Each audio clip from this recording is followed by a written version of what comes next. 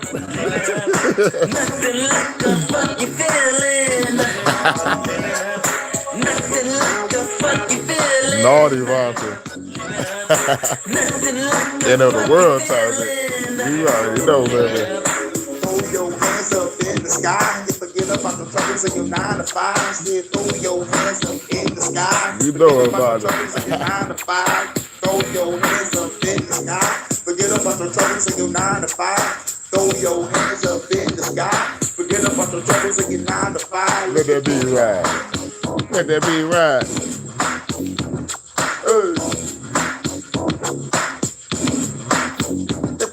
Shouts out to Jordan, head of the Hurykane and Night Baptist Church Choir.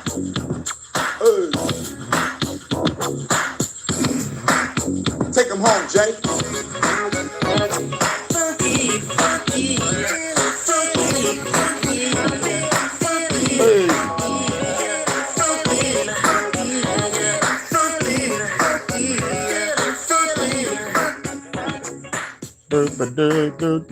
Hey, you already know what we gotta do.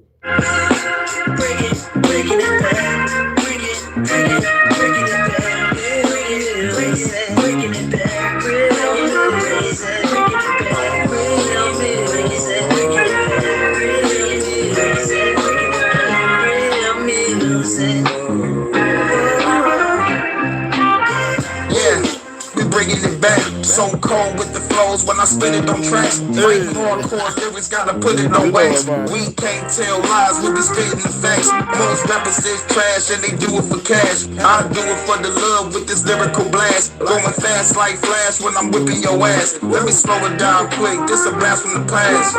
Underground flows with an old school vibe. Not you head to the beat and remember the rhyme. Real music, you can hear it, you can never deny.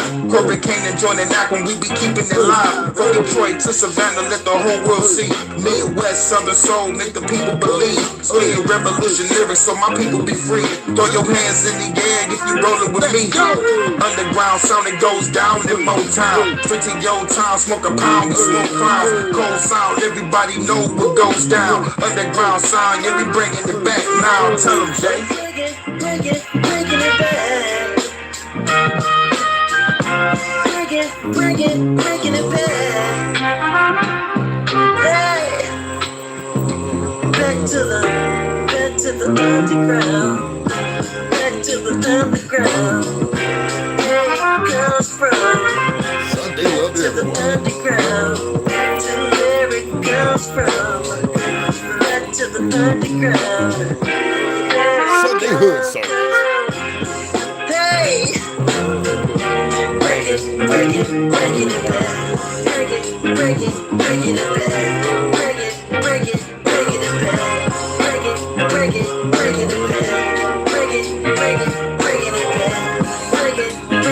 Bringing it back. Going back again, spitting magic just like a paladin. Yeah, we gotta win. The underground is back again. For the ancestors. It's time to take it back again. Spitting magic just like a paladin. Yeah, we gotta win. The underground is back again. For my ancestors. This that underground sound. This that underground sound. This that underground sound. It's time to take it back now. This that underground sound. This that underground sound. This that underground sound. It's time to take it back now. That underground sound. This that underground sound. This that underground sound. Hey, bring the Mr. McGee. This that underground sound. This that underground sound. This that underground sound. It's time to take it back now. You already know. Now let's get naughty before we start the church service. Get naughty.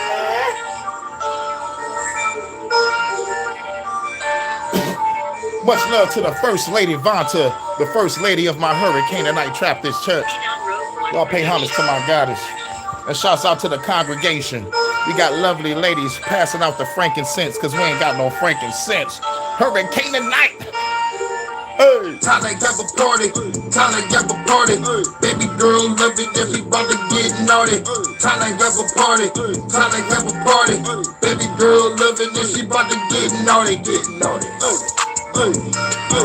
get naughty, baby girl get naughty, baby girl get naughty. Walking in the club, ladies showing love. See me on stage, tell that motherfucker love. Baby girl getting low, drop it to the floor. Pick it back up, baby, make that ass roll. Out of control, got me saying roll. Baby twerking on me, girl, you know how it go. In the drop, singing low, take it to the mo. Baby hop on it soon as the door close. I'm the one that's the chose. Take off the clothes, pull out the camera phone. Wanna see you do a pose, but you're too video. Time to make the flick. Going for a thumbs when I'm giving her the dick. Baby girl, you the shit. Girl, like your party with. Live a bad chick. Gonna need an extra blessing, baby. I got you, baby. Got another party mix. Call me Santa Claus. Had to put you on the naughty list. Time they have a party. Time they have a party. Baby girl, love it. Then she about to get naughty. Time they have a party. Time they have a party. Get naughty. Baby girl, love it. Then she about to get naughty. Get naughty. Get naughty.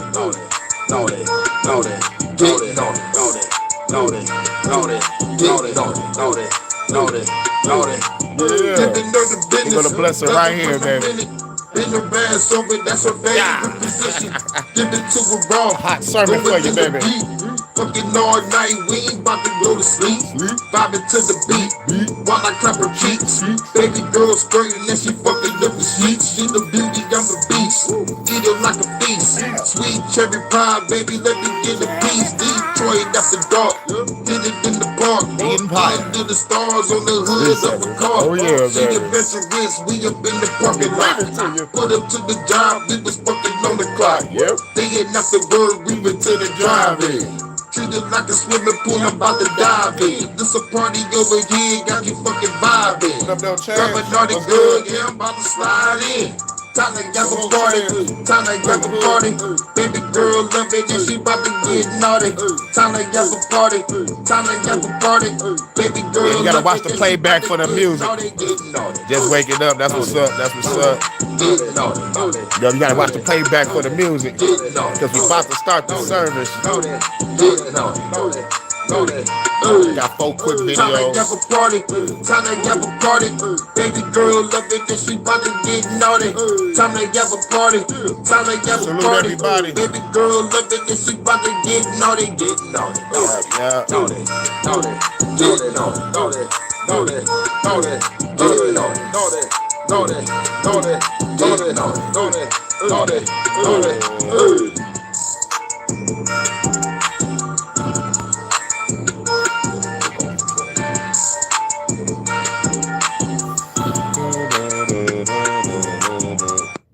What's good? Shout out to everybody.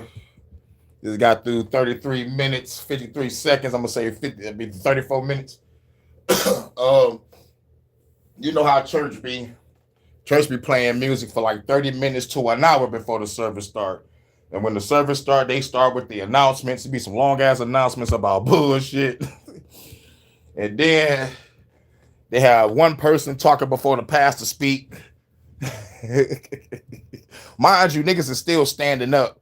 You can't even sit down till the pastor say so and shit. Motherfucker legs used to be hurt like a motherfucker. Motherfuckers used to get popped upside the head for falling asleep. Like, what you expect your kid to do? You wake your kid up early in the fucking morning, forcing him to go to church, and you wonder why he's dozing off. Nigga, you woke this nigga up 5, 6 in the morning, tell that nigga, come on, let's go. And then we gotta stand up and worship a God that's not even fucking real. The God that was forced on our people while they was being beaten and killed and pillaged to death and shit. You know, but I forgot to record another video. It was a video about like why God is fucking over our people, and we still worshiping that motherfucker. I forgot to grab that. When I saw it, when I was, like I saw it, and I think I put it on my watch later because I saw that shit like while I was walking to the store and shit. I was scrolling through to try to see if like there was anything else extra to put to the service. I was like, man, I don't have that much time, and I want to come back and try to start this as early as possible. Before the YouTube started acting up. Yeah, you was sleeping hella good at church. Yeah. See, you was sleeping hella good. You wasn't getting popped upside the head. We in the projects. We getting popped, hit, like even the pastor and the deaconesses and the deacons condone it. They're like, nigga, what the fuck? Fuck this shit. Look, church, I'm never forget my mama said, if you don't get baptized, I'm gonna beat your ass. That's no different from the slave master said, believe in this book or we'll beat your ass or kill you. You know what I'm saying? So it's like the same bullshit ass tactic. I'm glad I left Christianity. But anyway, before I start the service, I always give a disclaimer. Disclaimer. There's over 45,000 plus denominations of Christianity. This is a fact. Can none of them get it right on who God is, who Jesus is, and the path to walk on? Everybody is fighting each other. You know what I'm saying? The goal is divide and conquer, But anyway, 45,000 plus denominations, and I'm only cool with 4. We got the open-minded Christians that don't care if I don't believe. We can still chop it up and have dialogue about other shit. And I'm cool with them believing. They cool with me not believing. We can still chop it up. You know what I'm saying? Like most people, the moment I say I'm not a Christian, they call me a demon. They run from me. They, they immediately get judgmental and condescending.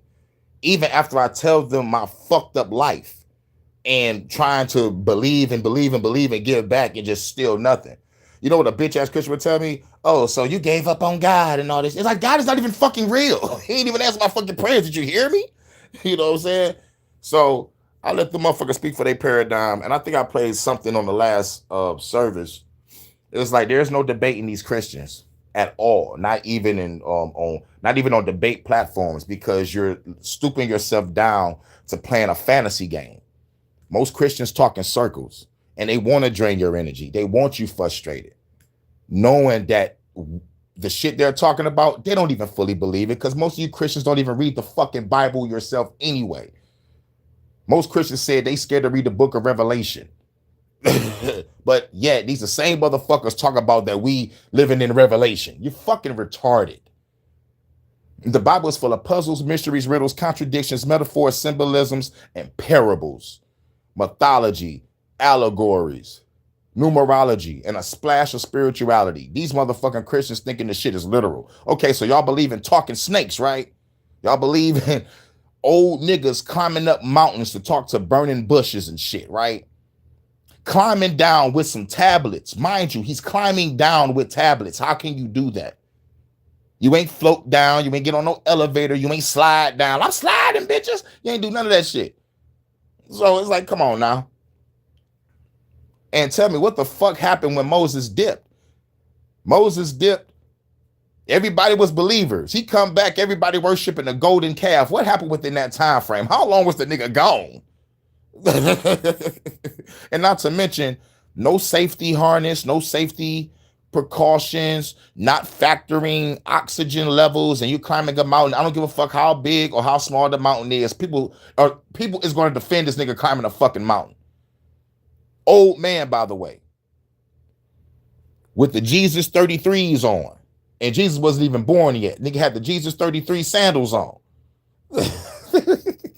Fuck it, let's do it in the time frame. This nigga had on the motherfucking Pharaoh 8s. He had the motherfucking he had the Pharaoh 9s and shit. With the Jordan symbol. You know what I'm saying? Climbing mountains. Get the fuck out of here. Opening up water and shit and walking past 2 to 7 million people, men, women, children, cattle, and carriage, going across some fucking water that opened up. Get the fuck out of here. Get the fuck out of here. Sticks turning into snakes and shit. Get the fuck out of here. I'd rather read the Bhagavad Gita. Okay. I can't prove Godzilla's not real either. They say you can't prove God's not real. We can't prove God not real. God is real. But what we can do is do our metaphysics, quantum mechanics. You know what I'm saying? You know, like I covered that shit. Like if anybody want to know what the universe is frequency, sound, energy, and vibration. And if God could be anything, it'll be frequency, sound, energy, and vibration. It's like I think the closest thing to God that was ever depicted on television, and this is crazy, it was from a cartoon. I think the closest depiction of what God could be is in the show Futurama, where Bender, the robot, met God. And God was just energy, frequency, sound, vibration, and lights. And, you know, every time it talked, it kind of blinked and shit. You know, it kind of flickered and blinked, but it was like an aurora borealis of lights, energy, sound, vibration, you know, and the sound is the voice. So it's like, you know, and you connect that with what we're studying in quantum physics, quantum mechanics, chaos theory, and you know, the motherfucking double slit experiments and shit. You know what I'm saying? You know, God cannot be physical. It got to be energy. You know, you already know.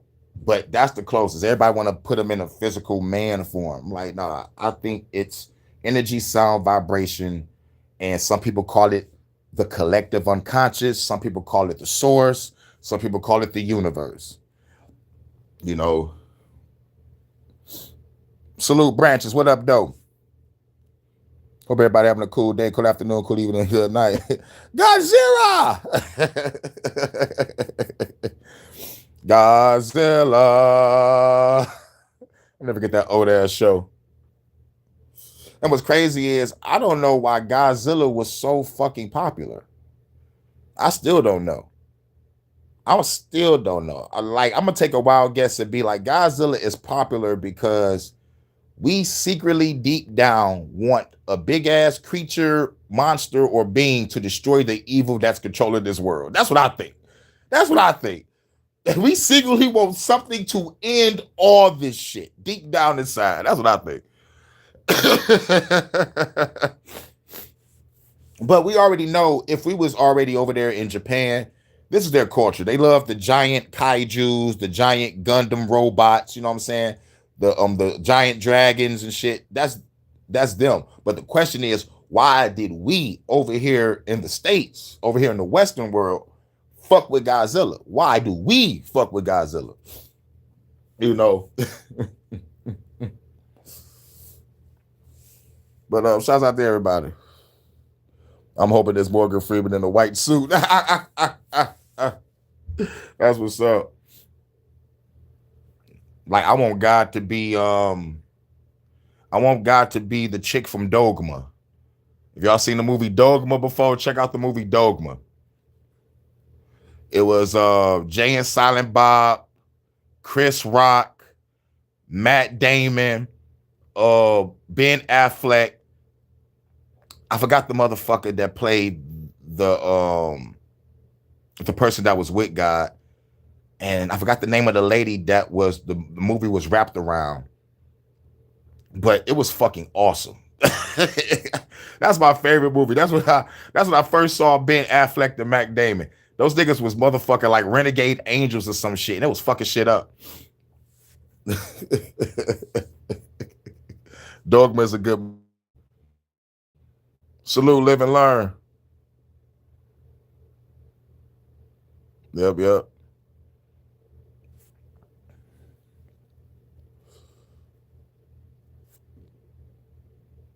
Where we at? Okay, cool.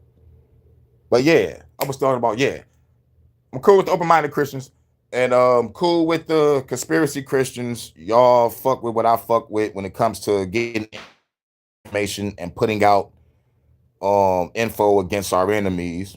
I'm cool with them. I'm cool with the spiritual Christians. We value meditation. We understand that Jesus, God, the church lives in the heart chakra, so they focus on that. I'll focus on meditation also.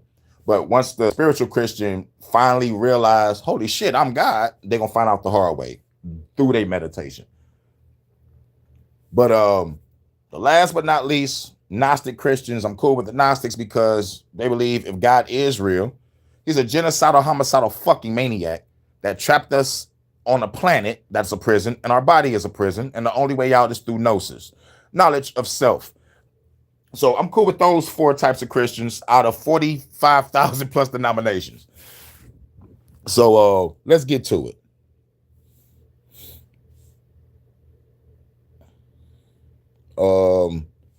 Right here.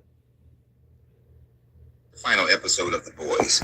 And spoiler alert, if you do not want to hear any spoilers, then you might want to get off of this video. But I'm not going to spoil it too much. It's just this one scene was very... What in the frosted mini? Now my shit buffing. Interesting for those who are deconstructing for Christianity, and it gives you very Yahwehistic types of vibes. So by now, those who don't want to see any spoiler, you should be gone. So let's dive right into it. So if you've been watching The Boys, or even if you have not, I'll give you a little synopsis of this final season. Yeah, yeah. The coach, I get this from Deconstructed Christianity. Make sure y'all subscribe to Deconstructed Christianity. And you have another channel called Lorenzo Reed. But this is the Deconstructed Christianity channel. And he watched The Boys too. I watched The Boys. I read The Boys. I like the comic book better than the show. But I like that the show didn't take some elements from the book because it was too fucking crazy. And gay. And fucking psychotic. So I'm glad that they didn't put majority of the shit that I read in that book inside the show. Thank fucking God. But I like how the first two seasons captured the essence of the book. Third season was all right until I started seeing cracks. And the fourth season, I was like, okay, what's going on? Is this the Soldier Boy show? Or is this The Boys? Then they start, thank you, phone. Even the phone agrees. And then they was building up characters just to have no payoff. You know what I'm saying? And then they come out with some side show called Gen V, which is the worst shit ever. And in the last season, they did some marketing that, you know, that had a motherfucker thinking shit about to really hit the fan. Because when you get to the end of Homelander's story, shit is, about to get real. Motherfuckers going to the White House. We got the soups about to go fuck everything up. Scorched earth in this bitch. But no, we didn't get that. We got lied to on that marketing. But yeah, he about to talk about The Boys and compare Homelander to how God is in this biblical scenario. No season. Homelander has been trying to find this product called V1. V1 allows for him to live forever. His father, Soldier Boy, has it. Another guy had it, but anyway. So he finally finds it and he gets it. And now he has immortality. And now he's all out. I'm God. I am God. I'm your savior. He's killing everybody, killing the president or getting rid of the president. He's doing everything crazy wild. Right? He just don't care anymore. This band of seven, the whole deal. Yep. The satire and parody. Now earlier he beat the shit out of Ryan. So Ryan don't like him. No. Exactly, Vonta. Exactly. First two, satire and parody. Yep. After the show became a parody of itself. Yep. I started seeing the cracks in season 3. And then Soldier Boy show. And then, Eric Kripke, the person that made the show, he has his favorite actors that he just loves. Jensen Ackles, he come from the show that he created called Supernatural. And he brought on Jared Padalecki, too, that played his brother. And he brought in Castiel the Angel. I was like, holy shit, all three of these people in the same scene. They had some bloopers, too. They had some motherfucking bloopers. They had, they told Jensen Ackles that played Soldier Boy and Jared Padalecki that played, I forgot what he played. I forgot his name of his character. But they told them to do the scene as if they were still on Supernatural. So, they had to talk like Dean Winchester as Soldier Boy. And What's his name? Jared Padalecki that played Sam had to motherfucker play his superhero character, and Sam was formed from Supernatural. The fucking shit funny. But like Eric Kripke got his favorites, and like he don't mind changing shit around. But like he said, he wasn't going to use the Black Noir clone story plot, but he should have used it. He should have used it. Nigga should have used it because like the ending is horrible. They're comparing this ending, the fucking worstest ending, next to Game of Thrones and motherfucking Stranger Things. So I'm like, I think he should have went with the clone because Black Noir was a mysterious character.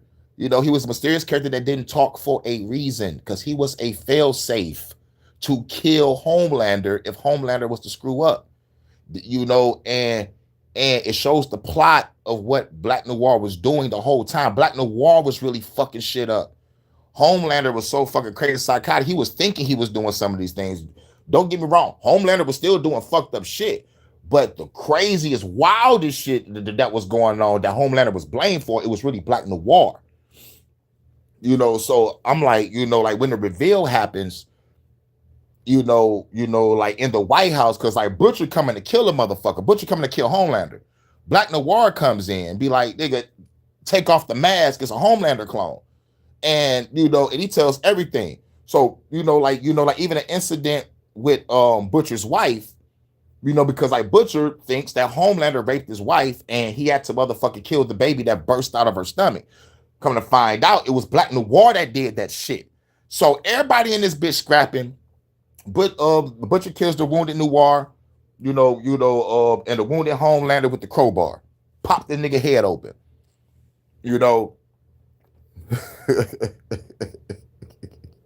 And the speedster, A-Train. Now, I like the arc that he had in the show.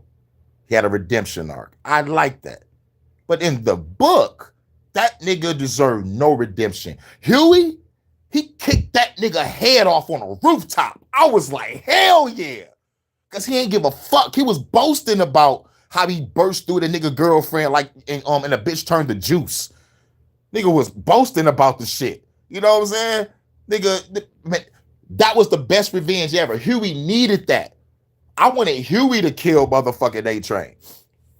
But giving A-Train a redemption arc, giving them a cool story, I fucks with it. I got to give it to it. Shout out to Jesse T. Usher for playing, like A-Train.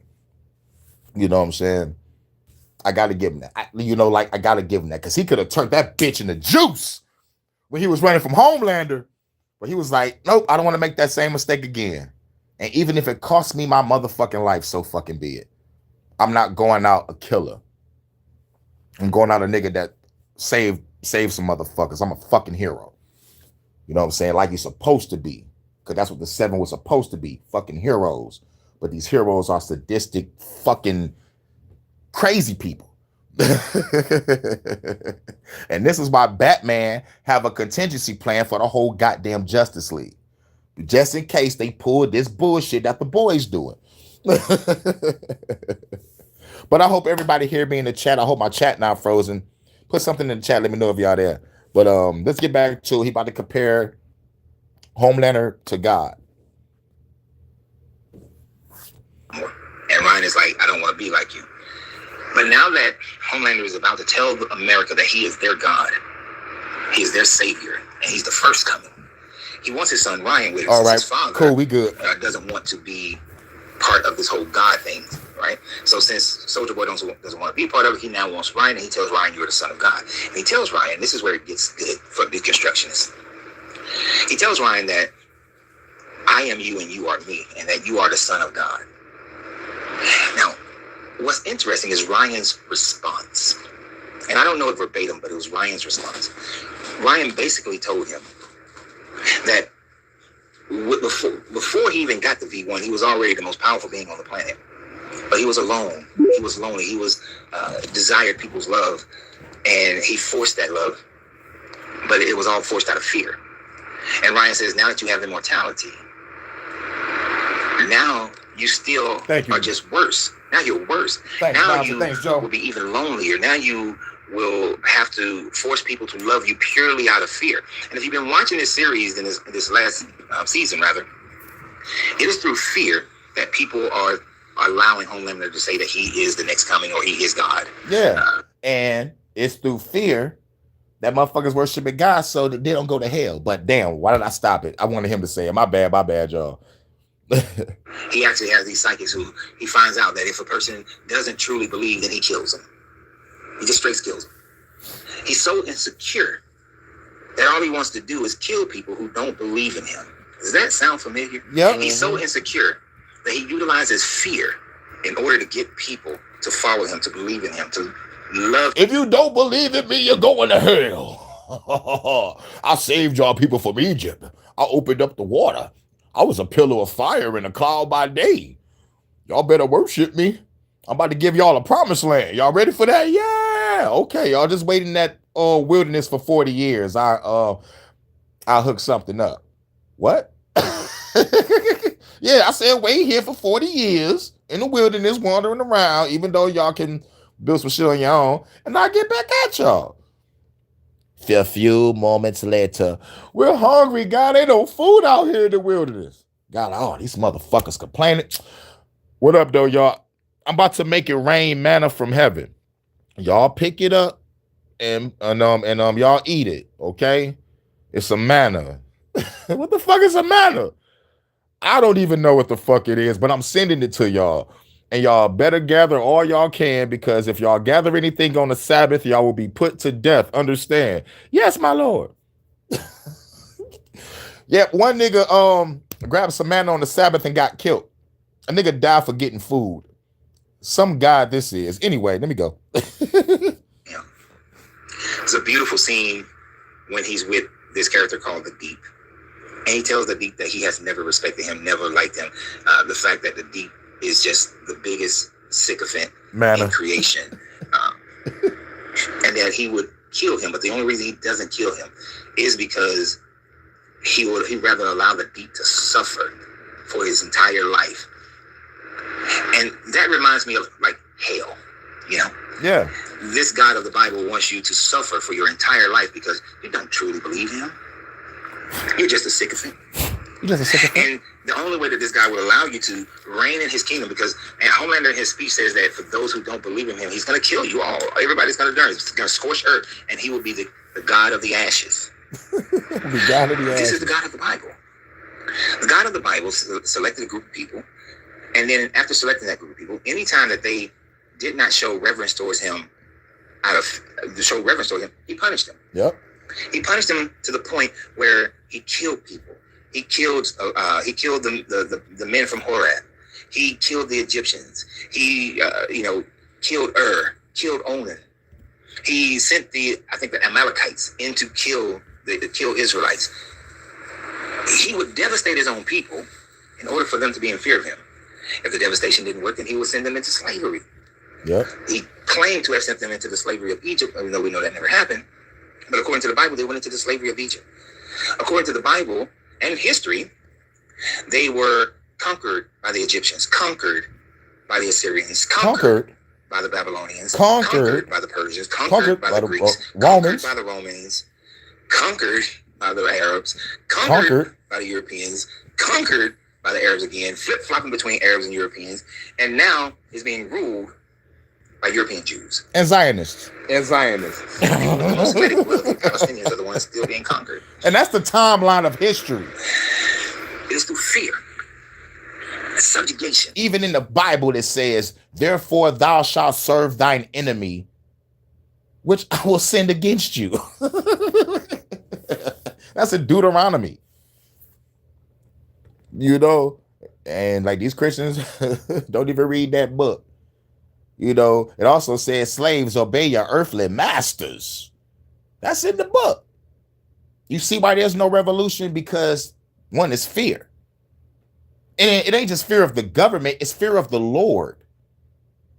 Saying that if you don't fear the government, it's like you're not fearing me because I put the government in place to rule over you. So slaves obey your earthly masters. Turn the other cheek. You know what I'm saying? Bullshit. Turn you into weak, docile, passive slaves to let the evil run all over you. They can have heaven on earth. You got to suffer and wait till you die to go to heaven. Like, fuck on out of here. But when you get there, just know it ain't going to be no happy place where you get to do whatever the fuck you want. No, no, no, no. It's in the word. It said you will be saying holy, holy, holy on repeat. What type of God that created everything want to be worshiped? If I was a God, I would, I would create my world, have peace in it, motherfucking watch over it a couple times, and I'll leave. You know what I'm saying? There's no pain, no stress, no death, no anxiety, no harm, no war, no famine, no death. No one is going to experience any of this shit on my world or in my universe or in my galaxy. Like, why would anybody want it? Why? I don't give a fuck. I don't want to be reincarnated in any point in history, any point in time, any point in the universe. If we know that we got to suffer, fuck that shit. That's why I do the motherfucking shadow work, inner work. I'm creating my own astral realm when I leave this bitch.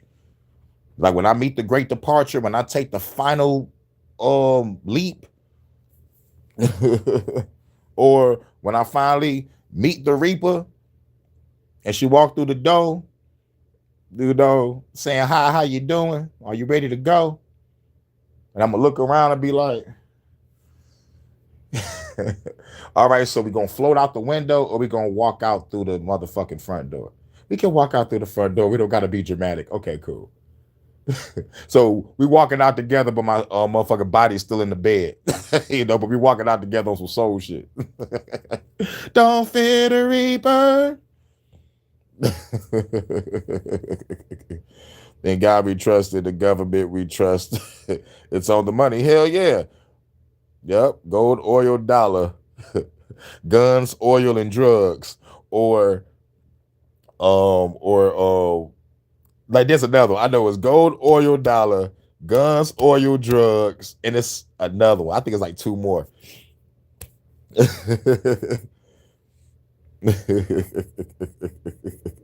Government something. But yeah, let's finish it. That Homelander wants everyone to receive him as God. Oh yeah, that Camille for baby. Homelander's whole thing is about Camille for love him. But because of his power, he does it through fear, intimidation. The God of the Bible does exactly the same thing. The God of the Bible does not say that I'm going to show you love and then give you the freedom of choice. And if you don't choose me, then, you can go off wherever you want to go or just go off into oblivion and have non-existence, period. No. Instead, he gives you a fake sacrifice of himself, born to a woman, dies for only 3 days, and then goes up into heaven. That's not a sacrifice. That's not a sacrifice. You see, a sacrifice, and I've used this example many times before, but a sacrifice would be that if my son committed murder, but then I go to prison for his murder. And then, of course, you Christians believe that you continue to sin. So my son continues to murder, rob, and steal, and kill, and do all these things. Much less fire. And for every time he does it, my punishment gets longer and longer and longer, more treacherous each time. If my son killed a person, but then I go to prison for him, but then I get out of jail and I'm living my life, in the big mansion with the swimming pool and all the good food and everything. But my son continues to murder and kill, but there is no punishment. I'm not taking. Jesus is in heaven. He's not paying for your sins. His punishment is over. Y'all like to say he paid the cost, he paid the bill. But yet you're still sinning, so there's still a bill to be told. Right. That's not a sacrifice. Right. That's a weekend at Barney's. That's it. It's a weekend at Barney's. Think this was the ultimate love. Let me tell you what the ultimate love would be. Yeah, what is it? To create a world. Yep, with no pain, no with evil. Free will beings. Mm-hmm. But there is no evil. That's right. That's right. Unnecessary suffering. That's right. That's the perfect world. Creating some shit where there is no evil, there is no pain or sacrifice. Like I say, I say this shit sometimes, but if I could ask everybody in this room right now, would you sacrifice your only begotten son or daughter for some people? Have them torch, like you're going to bring the child back, but you want them to see your child get beaten to death and killed in front of a shitload of people just to get motherfuckers to believe in you, when you could just show up and be like, hey, what's up, everybody? I created your world. I created y'all. Hope y'all enjoy the planet. No pain, no suffering, no evil. And if y'all need anything, just close your eyes and say my name and ask for something. Bye. You know what I'm saying?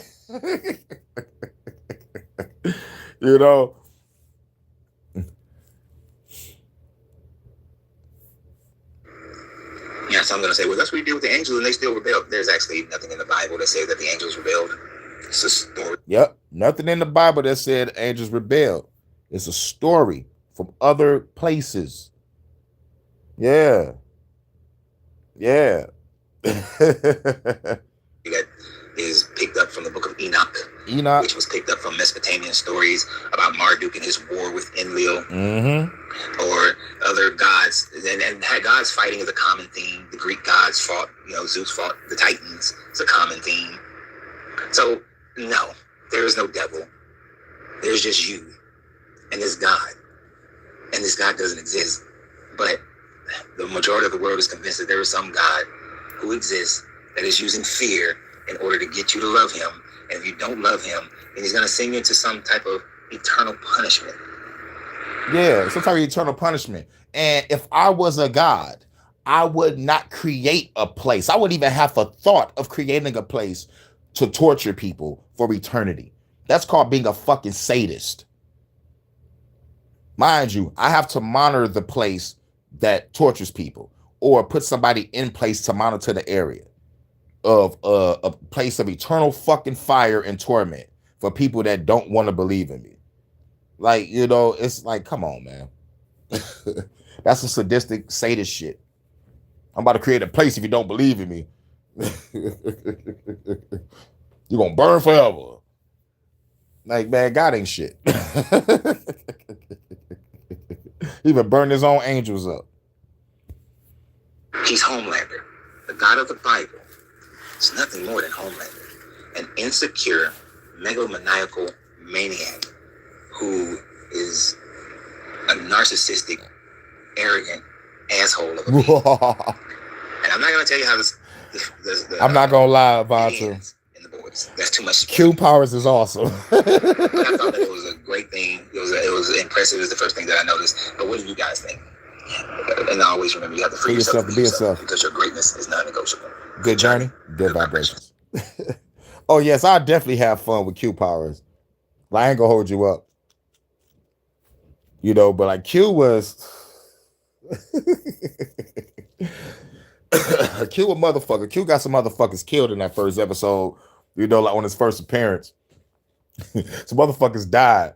I was like, me, mama, he killed some motherfuckers. Like, man, oh, really? Q blew it off like, oh, really? These insignificant fucking humans. Bitch, I'm trying to show y'all what's really out there. You're going to lose more than these 2 or 3 people that die from this board. You're going to lose millions of people. The Borg is on their way. Let me just fast forward you to who the fuck they are so you can learn. But if it wasn't for Q, Starfleet would have never been hip to the Borg. They would have never been hip. They would never got prepared. But they still got fucked up. Shit, nigga. Once they grabbed Picard and the Battle of Wolf, what was it? The Battle of Wolf 359? Locutus? Nigga, you killed Cisco's wife, you son of a bitch. You killed Cisco's wife, you son of a bitch. That was unforgivable. And it was a great first episode. Cisco and Picard, that dialogue was awesome. You can see the tension. You can feel the tension in the room. You can cut it with a knife. Cisco and Picard, you know what I'm saying? And Picard knew it was like, shit, but I'm not about to show no weakness. I'm still Captain Jean-Luc fucking Picard. I understand he feel the way he feel, man, but like, we got some work to do. And that's why I'm glad when it got to the end of the episode, Cisco changed his mind and be like, all right, nigga, like I'll be the commander. But really, I hate your guts. I want to knock your ass the fuck out, bitch. You the reason why my wife dead. Cisco wanted to hit that nigga. I'm like, but Picard couldn't go off into that rant like, look, bitch, the Borg took over my body and, you know, like I want to apologize, man, but like, nigga, we got to talk some business, nigga. Like it is what it is, you know. But like, that's what makes great dialogue, great storyline for Star Trek. Sorry about that. I veered off. Yeah, hell yeah. He got his payback on cue. It was like, Picard wouldn't hit me. He was like, I'm not Picard. He's like, you're right. Which makes shit a lot more easier. You know what I'm saying? I'm like, bring it on, Q. Come on, Q. Bring that shit on. I'm going to hit your ass again. Picard wouldn't hit me.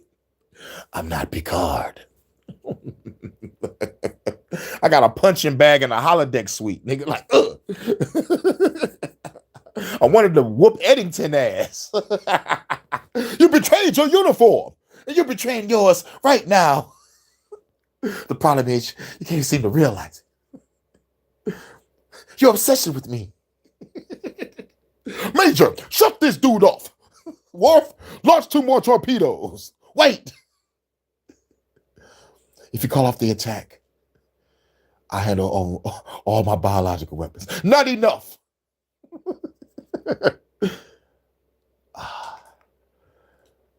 Okay, Xavier. I'll give you what you want. Me. Now it's time for me to play the villain. Shout out to Cisco. Avery Brooks Masterclass, baby. Let's get to the next video. We got 2 more videos after this. Major issues I've always had with Christianity was this idea of a devil, this idea of a war in You know I love heaven you, that boss. preceded the creation of human beings and the earth. This whole idea that in the end there will be another war that will extend from heaven down to earth, and that this whole end time scenario, I saw it as just a facade, a way or a tactic to scare people into believing in this God and fearing this devil. Now, many Christians believe that the Bible speaks with one voice in univocality, but yet the Bible does not do that. When you look at the history of the devil within the Bible and this great dragon, this war in heaven, you do not see a war in heaven preceding the creation of the earth. You see, I tried to cope when I was a young man about this war in heaven happening. Because Baby, I took it off the topic.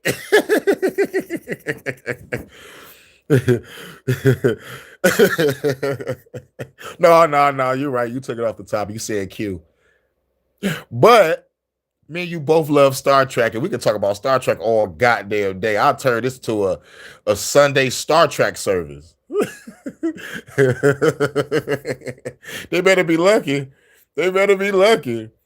It'll be a Star Trek Sunday sermon in this month. You betrayed your uniform.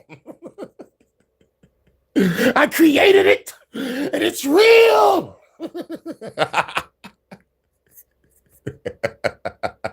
Avery Brooks Masterclass.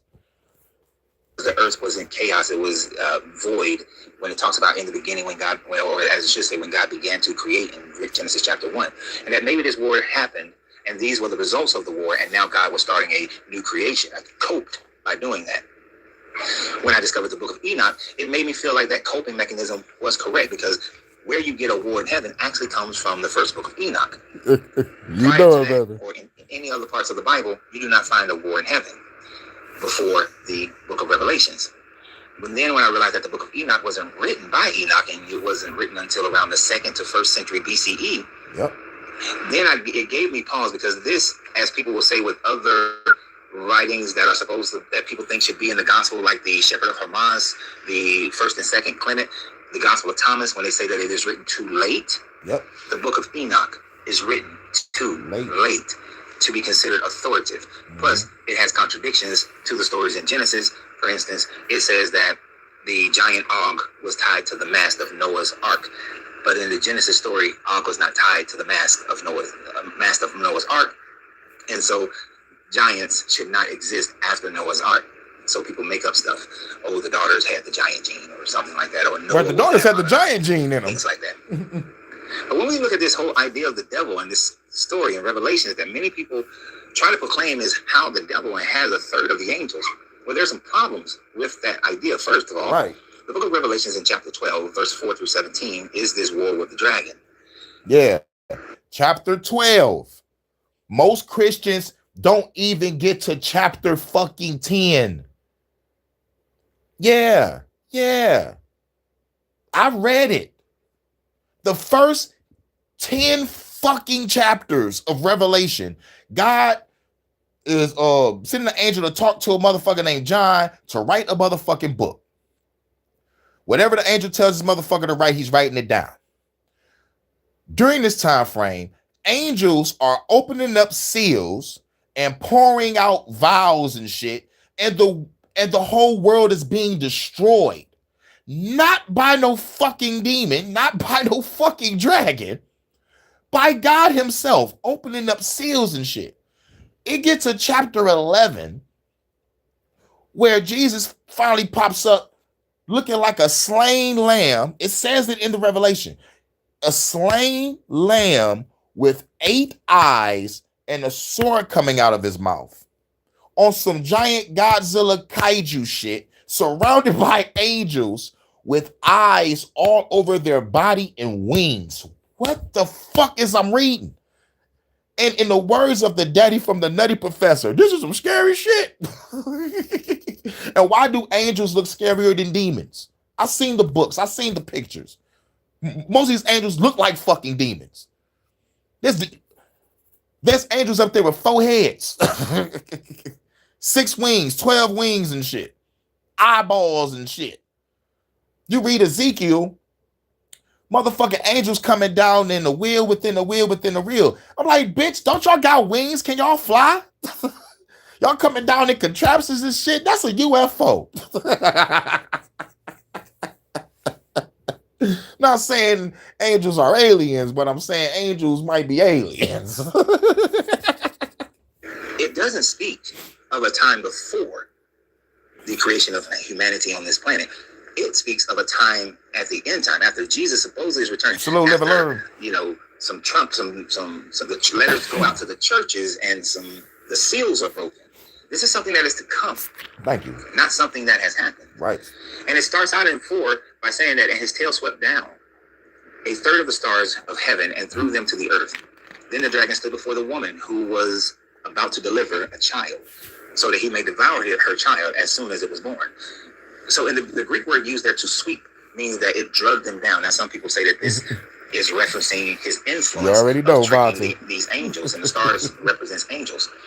Because later on in this storyline, it declares the Sir Dragon and his angels fought against Michael. But what it shows is that this is happening after the whole 1/3 of the angels is an idea of Revelations, not an idea that is in the Old Testament. Right. People like to jump into the Old Testament in Isaiah and Ezekiel, where it talks about Lucifer falling. But Lucifer is the planet Venus.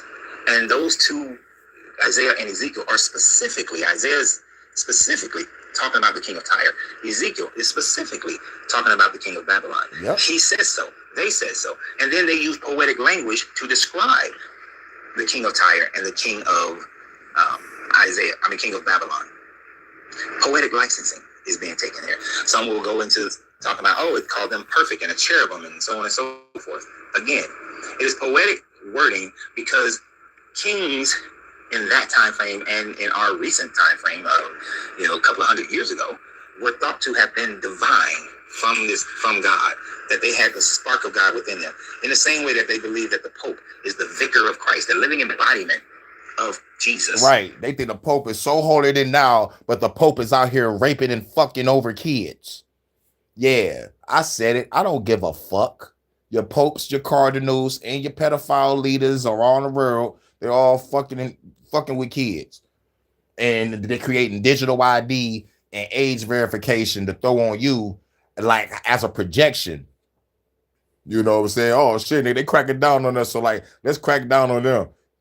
You know what I'm saying? Let's look through their phones since they want to be independent journalists catching us. Let's catch them in some shit. Let's create AI to lock these motherfuckers up for no reason to cause more confusion to get them off our backs. Like, no, nigga, we gonna hang, we gonna murder every one of you evil Epstein class, royal class, elite class, government class, banking class, corporate class. We burning down a whole goddamn classroom. The whole goddamn corporation gotta go. This whole country must be eradicated and start over. like real shit. So all y'all rich people, hop on y'all private planes, get on y'all yachts and y'all boats and y'all ships and go to y'all bunkers. Because y'all doing it for a reason. Y'all doing it because y'all know shit about to get fucked up over here and y'all want to be safe. But I tell you this, we find your bunker, nigga. We get in the cement truck and we sealing y'all asses down there, nigga. That's gonna be your fucking tomb. Real shit. I know what these bunkers are for. They about to start doing some motherfucking crazy shit with the sky, with the people and shit, and y'all can rise back up and everything clear up. Nah, bitch, y'all staying down there. And don't be surprised if your own guards, because at the end of the day, it's the end of the world. And these motherfucker rich elites need protection. So I hope your guards click up and come together and fuck y'all up. That's what I hope. Because once the ends start, your badge ain't gonna matter. Your military uniform ain't gonna matter, nigga. It's us versus you. Us versus the evil elites and your lapdogs. The people versus evil, nigga. That's what's about to fucking happen. You evil rich motherfuckers and plus all the fucking low-level motherfuckers that's keeping motherfuckers down too. You know, shit, I gotta start off in the hood. I gotta kill the coons, the snitches, these stupid ass hood niggas that's terrorizing the hood. Then I gotta go after the motherfucking police and the feds. I gotta get the niggas out the motherfucking hood first. I gotta clean up the hood. I gotta pull a Black Dynamite. Black Dynamite walked in that motherfucking pimp meeting and said, nigga, I'm declaring war on anybody selling drugs in my community. Anybody. Nigga, y'all can get it. You know? And the motherfucker nigga was like, nigga, who the fuck you think it's supposed to be? It's like, nigga, I'm gonna do whatever I want when I want. Black Dynamite was like, okay, I catch you. You won't be considered a brother or a friend. Nigga, real shit. We gotta clean up these streets. We gotta protect our people. At the end of the Black Dynamite movie, nigga, Black Dynamite went to the motherfucking White House and beat the shit out the president and pimp smacked his wife. Nigga, dynamite, dynamite. That's how we got to do it. And the goal is to not have no fear. Walking that bitch like how the Joker walked in that meeting with all the bad guys sitting at the table and killed the nigga in front of him and walked in there with a bomb on his chest. That's how I roll. Because motherfuckers think a nigga playing. Like, nah, man, we ain't playing no more. On Earth right now. Man has done this time and time again. Still do it today. Why wouldn't they do it back then even more so? Sorry, everybody. I went on a crazy rant. What they have today. So, they're talking about the king of Tyre, talking about the king of Babylon. In Job, they're talking about the behemoth, that old serpent that is mentioned in Revelations 12, when it, I believe it's verse, later on in the verses, I forget which verse it is, when it says, verse 9, the great dragon was thrown down, that the ancient serpent who is called the devil and Satan. The serpent is the behemoth. Now, what you have in first century, or actually this is written in second century, Revelations is written in second century CE, is by the time we get to this time frame, even in Judaism, they have taken on the ideas of the Persian Zoroastrians of the all good God and an all evil devil. Everything in between are either angels or demons. When previous to that, the Satan, the adversary, was a worker for God. In the story of Job, the adversary is an angel who comes up and God makes a bet with him and he go down and does God's bidding to do all these things to Job. In the story of Balaam, an angel says that he will be Balaam's adversary. He is a worker. God asks who will go down and be an adversary to Balaam. Right. Who will go down there and be the bad guy to the person that I'm trying to watch over? You see this? Playing both sides of the chessboard. Let me add another one. Going back to the Moses story. God telling Moses to go save your people, and then at the same time, in the same breath, he's going to hearken Pharaoh's heart to make your journey difficult. What type of God does that? Tell you to go save your people. I got your back, but I'm gonna hearken the bad guy's heart to make your journey difficult. And yet no one questions that. No one questions that. No one questions that he climbing a fucking mountain, old as hell, talking to a burning bush. How is that fucking possible? How's a bush burning on a mountain, factoring in oxygen levels, wind levels, and all that shit? What, the air was still that day? No, the wind always blows. So, and like, plus you in the mountain going, like, depending on how high it is, come on, man. We just can't believe no shit like that. Just can't. I hope everybody hear me. I hope everything good, because I don't have my second phone. So, like, I don't know if everything buffing. I don't know if my chat frozen, because they always hitting me with some shit. And plus, I don't know if it's buffing right now while it looks normal. So, I hope everybody hear me clearly.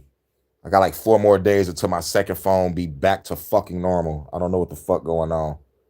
It said I think I ran out of fucking data, man. But like, I'm very careful with that phone. Like, I barely be on it. I only get on it if I go live, just to make sure that my live is playing properly. But I hope y'all can hear me. Put something in the chat. If I don't see nothing in the chat in the next 2 or 3 minutes, then I might have to probably leave out of this and come back in. We're gonna finish and this one of up. God's angels step up. This is all happening after the so-called war in heaven of Enoch, but before Revelations. So Satan is not a being, but a job, a title, simply that. So in the Revelations, by the get to this time, they've changed it. They've made this all one thing, one being. And so the writer of Revelations is not writing with the mindset of a 5th century, 6th century. I think my chat frozen. Not 5th century, be too early, but a 7th, 8th century BCE Jewish writer.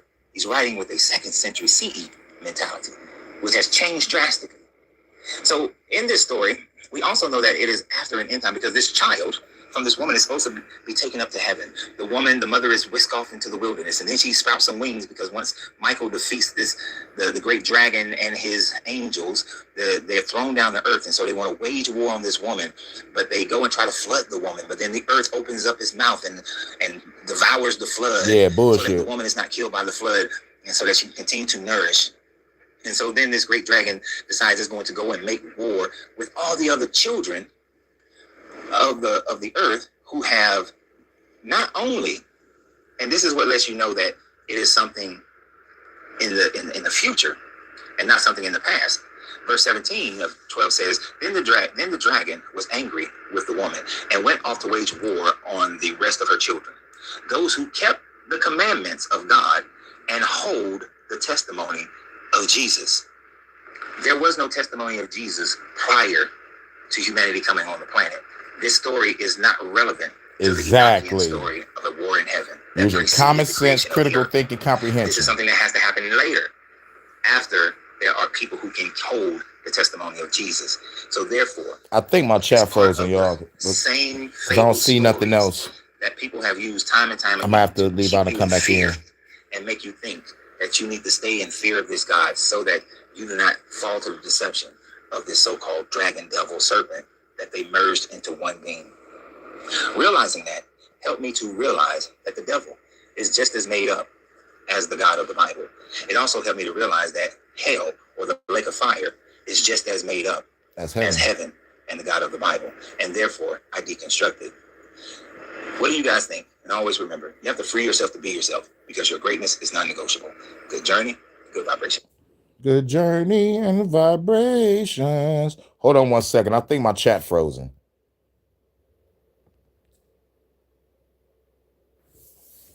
Jesus. YouTube. Yup. They froze it. They froze it right after you said, Vonta, you put up the the 100. You threw up 3 100s.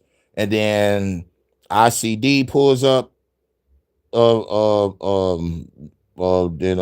Shanta Nagajini pulls up. Yeah. They froze my chat in real time, y'all. It was okay on y'all end, but on my end, I can't see shit. You feel me? This is how they stop engagement with my people. This is why I say fuck YouTube. I was almost about to leave this shit. Y'all better thank Vonta for me still being here on some real shit. On some real shit. Thank Vonta right now because I'm still here. Like real shit.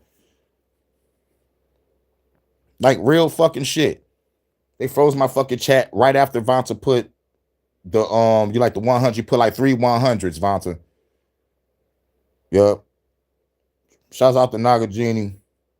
I think I seen you somewhere. I think shoot, was you over there on Truth Channel or some shit? Truth Zone channel, Smoke channel, or Big Dog Philly OG channel. You on one of them channels. But shouts out. Like I think it's your first time over here because like most motherfuckers don't really fuck with my channel because I'm a revolutionary. Yeah, but I cover a whole bunch of other shit. Really, I cover everything. You know what I'm saying? But they don't really fuck with my channel. Motherfuckers be hating on. Motherfuckers hate on this shit. You know, music, art, literature, podcasting, gaming. You know what I'm saying? I cover the news all around the world. Fuck the government podcast. You know, got the top 15 countdown, majors versus reality, where I connect a whole bunch of shit in entertainment with reality. Coca-Cola podcast. All right. I'm glad you hear me fine. We're on the last two videos. And then we're going to play some music. Then we're going to get up out of here. I might come back later for an HHN. and if I don't come back for an HHN, it might be a quick jam session. I wonder what Stama doing over there in the UK, Vonta. We might have to do some news on that. I ain't hear nothing from Stama in a minute. Last thing we covered was he had to find someone to replace him. So let's see if he found that replacement. Why do I got a feeling it's going to be a foreigner? But yeah, hashtag fuck YouTube. Y'all thank Vonta for me still being here. Thank you. Like real shit, I was about to leave. You know what I'm saying? Yeah, fuck Stama. He's a white guy. Stama is a white guy. Let's get on to the next one. Damn shit, I might have to go to the store in a minute. In my room, Jesus appeared to me 3 years ago. I was in my room and he appeared to me and he came and he gave me a big hug. He lifted me up. He turned me around and the joy was unlike this world. I'm telling you, like, he's so real. Really? Because I've physically seen him, but I could say all day my tangible encounters with Christ. I've seen signs, wonders, miracles. I've seen paralyzed people walk out of wheelchairs and not over time. I pray over people and I've seen broken bones go back into place. I've seen people deliver. I seen some of that. And then you know what happened 2 days later? They ended up back fucked up.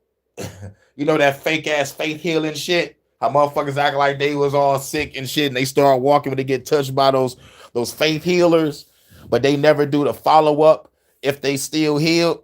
No, it's like sometimes it's 2 days or sometimes 2 weeks. They go right back to normal. It's like, yo, the placebo effect is a motherfucker, but don't nobody want to talk about that. You already know. Stama's a waker. But yeah, now this is a chick that's talking about, like, I seen miracles. God came in and picked me up and swung me around. Like, bitch, prove it. Bitch, prove it. Because I hate this shit. This is the shit I hate. You got a personal relationship with God and there is no proof of it. It's all in your head. In your head. In your head. In your head. Or I hear voices in my head. They call to me. They understand. They talk to me. On some Randy Orton shit. You know what I'm saying? At least as spiritual people, when we do go within and talk to ourselves, we know we talking to our higher self. And the voice that we do hear, it ain't coming from no goddamn God or no devil. It's coming from us, our higher self, because we hear our own fucking voice. We motherfucking sitting down, creating dialogue with Jesus and God and shit, and like he's talking back in our own voice. We're doing it ourselves in our mind, making ourselves feel good. But you think it's God or angels? Fuck that. Like I said, I prayed all my fucking life. From the time I noticed what prayer was all the way to 17. No, all the way to 18 when I let it go. You know what I'm saying? I prayed all my life. Get my mama off crack. Can we stop living place to place, house to house, shelter to shelter, abandon to abandon, stand with people to stand with people, Lord, please. And then have the positive thoughts and affirmations and shit, you know.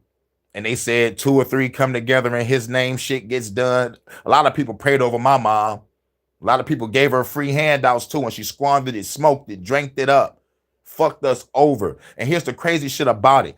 My friends had motherfucking parents that was on the same shit my mama was on, but the difference between the parents of my friends and my mom, the parents of my friends actually gave a damn. They actually know the term work hard, play harder. We can smoke, drink, fuck around after the bills are paid, after the rent is paid. Then we can smoke, drink, fuck around. But my mom didn't give a fuck about none of that. Barely worked. When she did work, she squandered everything. It's like, bitch, don't you know you got to pay rent? Do you know you got to motherfucking pay a bill? Like, what the fuck are you doing? You know? And crack. Mind you, fucking crack. But it wasn't the crack that broke everything. If you already stupid, selfish, and stubborn, can't blame the crack. It was already in you. To not give a fuck about nobody but yourself. Fuck your children too. Many times, like three occasions, disappeared out of my life without saying shit. Family tripping, like what the fuck? The fuck? And we don't know where she at until we get a phone call saying that she's here. Come and pick her up from a rehab. Thinking that the rehab was for crack, but the rehab wasn't for crack. It just, she didn't want to motherfucking just take care of responsibility. Let me get away for a minute. No. So shit. Stupid, selfish, stubborn, crackhead, neglectful. Don't give a fuck. You know? And I prayed for that shit to change. And it didn't. It didn't. It got worse. And the situations got worse. So I left at 17. At 17 years old, I was out that bitch. I'm done. Got with a chick, supposed to have been a woman of God, woman of the church. Played that fucking role, but behind closed doors, it was a whole nother fucking ball game. Damn near destroyed me. I wanted to kill every fucking body, including myself. What's the use of praying all my life and there's no answer? This chick claims she's a woman of God, but behind closed doors, she's not. Everybody's a fucking liar and a fucking deceiver. I don't want to live no more. I tried to kill myself, and the bitch that fucked me over saved my life. Just to still end up not being with the motherfucker no more. She just wanted the motherfucker save my life so she can keep torturing me again. I'll talk about that story for a whole nother live. As a matter of fact, that's a personal story that I might tell to, only one person. But like at the end of the day, it's all out there on the forefront. I kind of put a little bit of it in my music. All I say was she fucked me over, but like I never got into the details on what the fuck she did. Men get abused too. Men get hurt too. So never forget.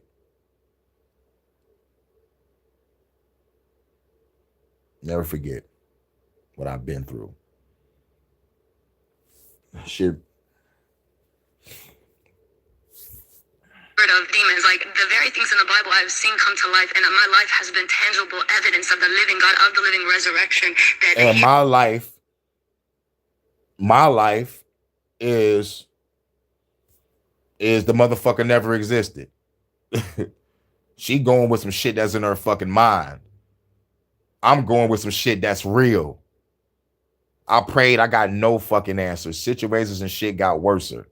And then when you look at the systematic shit that create most of the situations that our people is in over here in this country, shit, man, there is no fucking God. They motherfucker came over here with that book, Murder, Raped, and Pillaged This Motherfucking Land, and said, God told us to do this to you. We've been psychologically fucked up ever since. has risen I because hope of the everybody people, hear the me. seed poured you I hope any my of that chat stuff not that must frozen. happen. This reminds me of the 80s commercial. Where's the beef? My rest of proof. Christians, hear me and hear me well. Your personal testimonies mean absolutely nothing for two main reasons. Reason number one, why your personal testimonies don't mean anything, is the fact that every other religion has the same testimonies. Oh, you know, Muhammad or Gabriel or some angel or I had a vision of God or a light came to me or I had a spiritual awakening. You already know. And God showed himself Thanks, to me. Vonta. And I saw God. I was able to heal people who had sinus infections and people who had broken bones and they were paralyzed and all these sorts of things. You make all these claims, but everybody in every other religion have exactly the same claim. Miracles happen. Family members were able to move to America or to some other country. People were saved in car accidents. Thank you, Vonta. People found their keys. All these things happen to everyone in every other religion. So yours is not special. And it's certainly not more special than theirs. The only difference is that if you're of the Abrahamic faith, you're going to say that, well, those people, they had those wonderful things happen to them because the devil is trying to keep them locked down in Hinduism. She cooking for me. Locked down in Buddhism, trying to keep them locked down in Shinto. I know what I'm cooking for Vonta. All these other religions. You make all these statements, but fail to realize we have a Sunday dinner at the Hurykane Night Trappers Church. Now, number two, and this is the main one. Where's the beef? Where is the proof? Where's the beef? You giving me two buns, two. You give me some special sauce, cheese, lettuce, pickles on a sesame seed bun, but you're not giving me any beef. There's no patties. There's no proof. If you wanted someone to believe your testimony, go to a hospital, or better yet, go to a doctor's office where someone was just tested and found out that they have cancer. Heal that person before they take any medication, before they start eating superfoods. Go heal that person with cancer who just found out. Yeah. Go heal that person with cancer that just found out that they got cancer right before you go to the treatment. Go heal them. Go down the list, Coach. Coach about to go down the list. Oh, y'all talk about food. Shit. I was about to make me some pepper steak and rice, and that's it. Because it's hot as fuck. I ain't about to cook no heavy shit.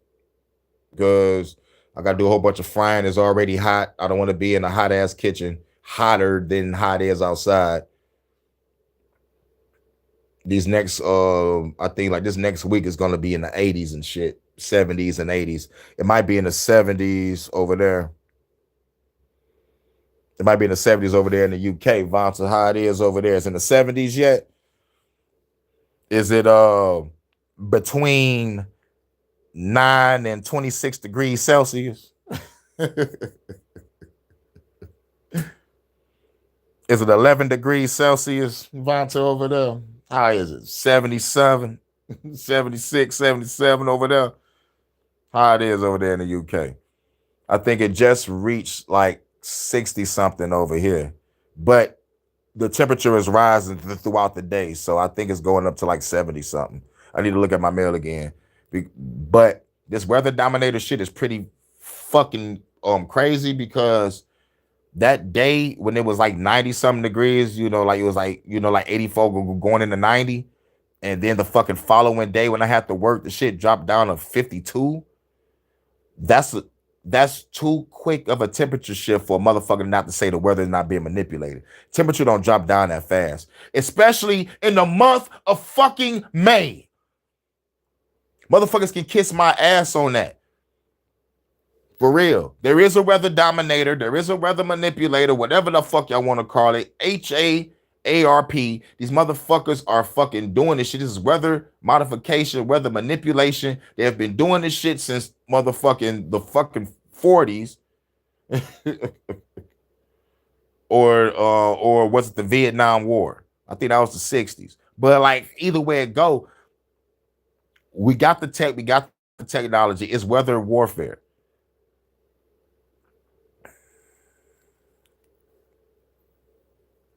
Had to convert from Celsius.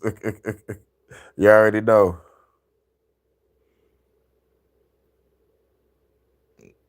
You already know, Father.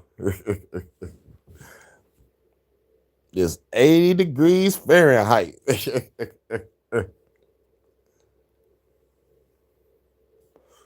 80 degrees. Woo-wee.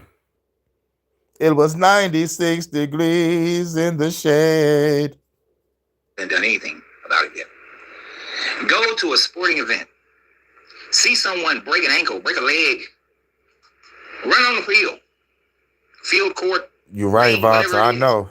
Heal that person. Matter of fact, for all to see, it'll be viewed by millions. Chronic flagellants. Go to an MMA fight. And as soon as someone is busted open, chronic flagellants, cracked open, bleed profusely, face right, all swollen. Go heal them. Run into the octagon and heal them. Heal that person's wound. Stop the bleeding. No cloths, no pressure, no Vaseline, no glue, none of those things.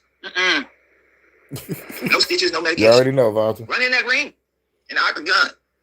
Heal them immediately.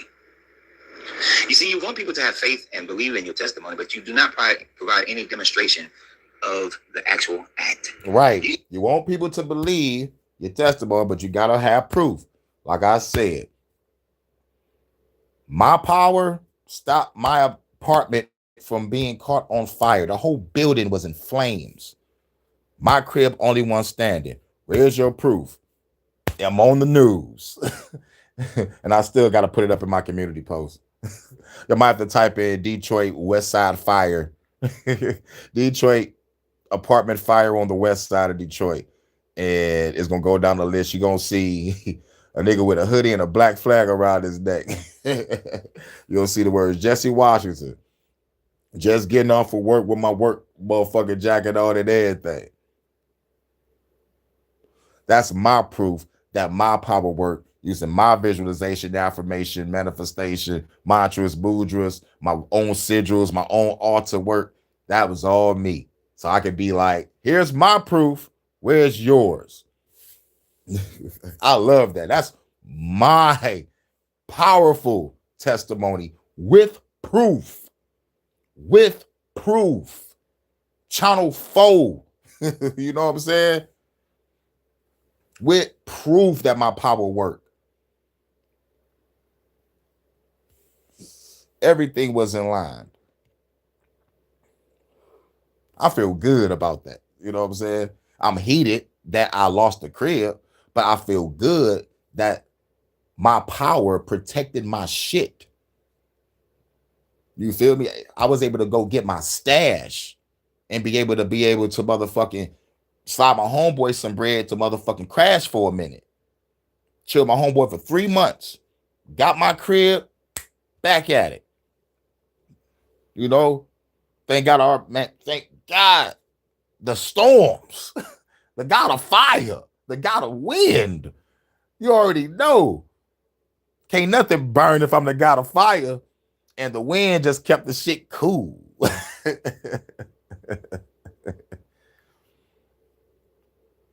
Yup. So it's like, you know, like everywhere I go, you know, even the 4 degrees, everywhere I go, I try to bless the area. You know, no, it's like shit. I even bless the ground I walk on. The affirmation used to be like, I place protection on this journey to my destination, safely there and safely back home. You know, I speak it and I decree it, you know, and then I use my visualization to turn the whole sidewalk or whatever I'm walking on or driving on. It's a whole road of gold. I see gold. I could turn on visualization instantly. Took a lot of time, you know what I'm saying? Because I started the full meditation process in 2015. So, you know, the meditation crystals and affirmations and all the, you know, doing shit on my own. You know, started 2015. Now it's 2026. So you know how powerful I am right now. I'm like, ladies, baby, I can protect our crib, Vata. Throw some residuals here, throw some incense there. You know what I'm saying? You know, got a little meditation spot, you know. And no harm will come to our place.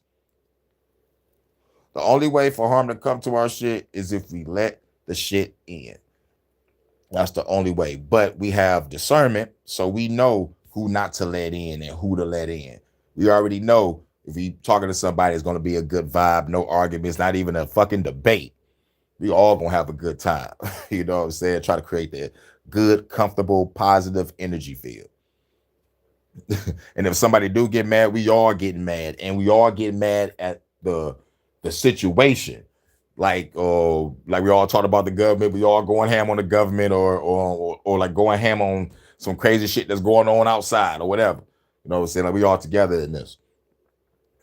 You already know. But let's get back to it. We got one more video after this. Just expect us to believe it. Oh, I was in church.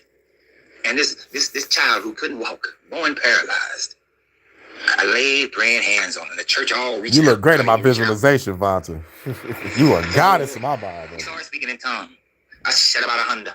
I said about The 100. child got up and started walking. Speaking in tongues, like I should have bought a Honda.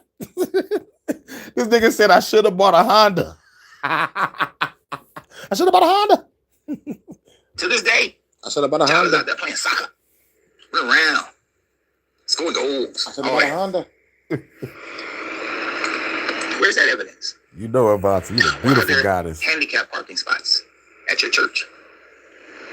I should have bought a Honda. I mean, people get old. You might have one for them. So take away the handicap. Just put a senior's parking spot. But for those people who have spina bifida, for those people who have Parkinson's, for those who have the extra chromosome, go heal them. I'm going to share it on my community post. I just got to find it, Vonta. I'm going to find it. I'm going to find that news clip. It's meaningless. Over and over again, y'all make these statements.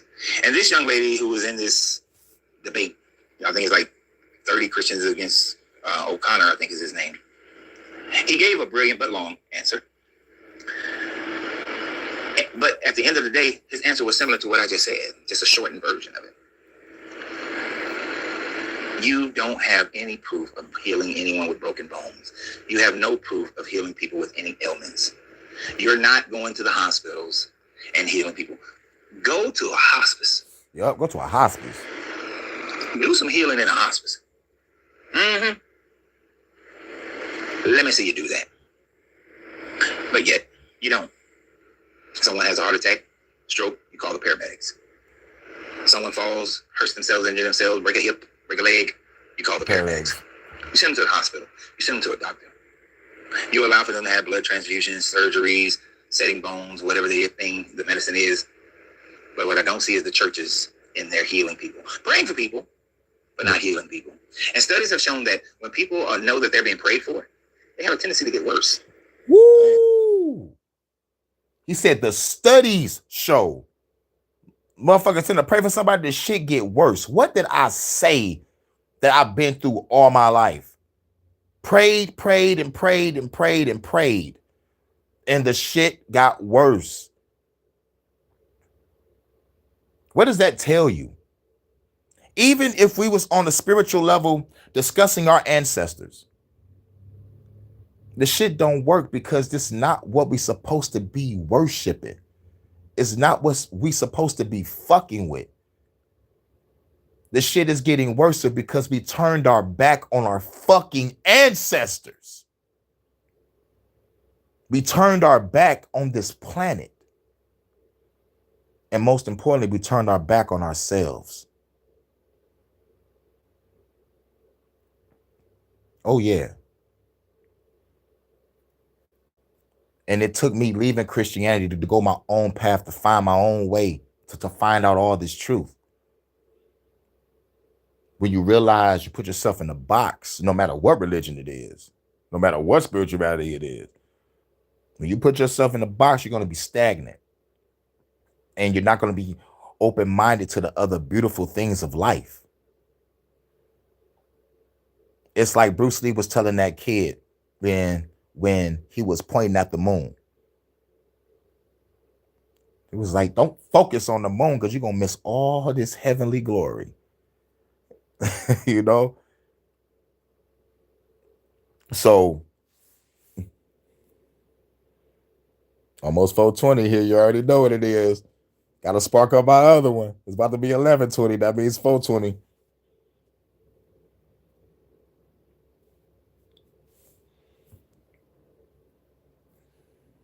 Yep, you might as well just start cooking now, bro. But when people don't know that anybody's praying for them and no one is praying for them, they have a tendency to get better. Right. When no one is praying for them and they know no one is praying for them, they have a tendency to get better.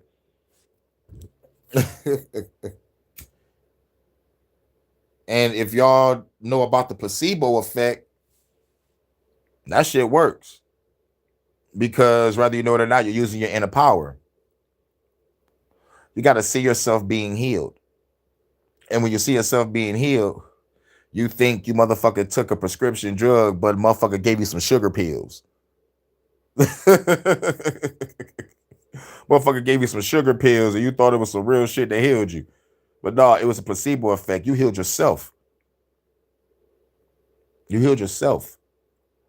We have the powers of God. We just need to motherfucking master our brain to unlock the other neural pathways. So if we have any energy, we can heal ourselves. We can turn our body into a solid stone. I want y'all to look up something called combat key.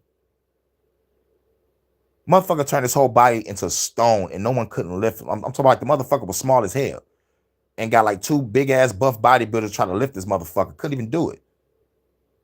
So it's like when they say mind over matter, mind over muscle, it's fucking true. On some real shit.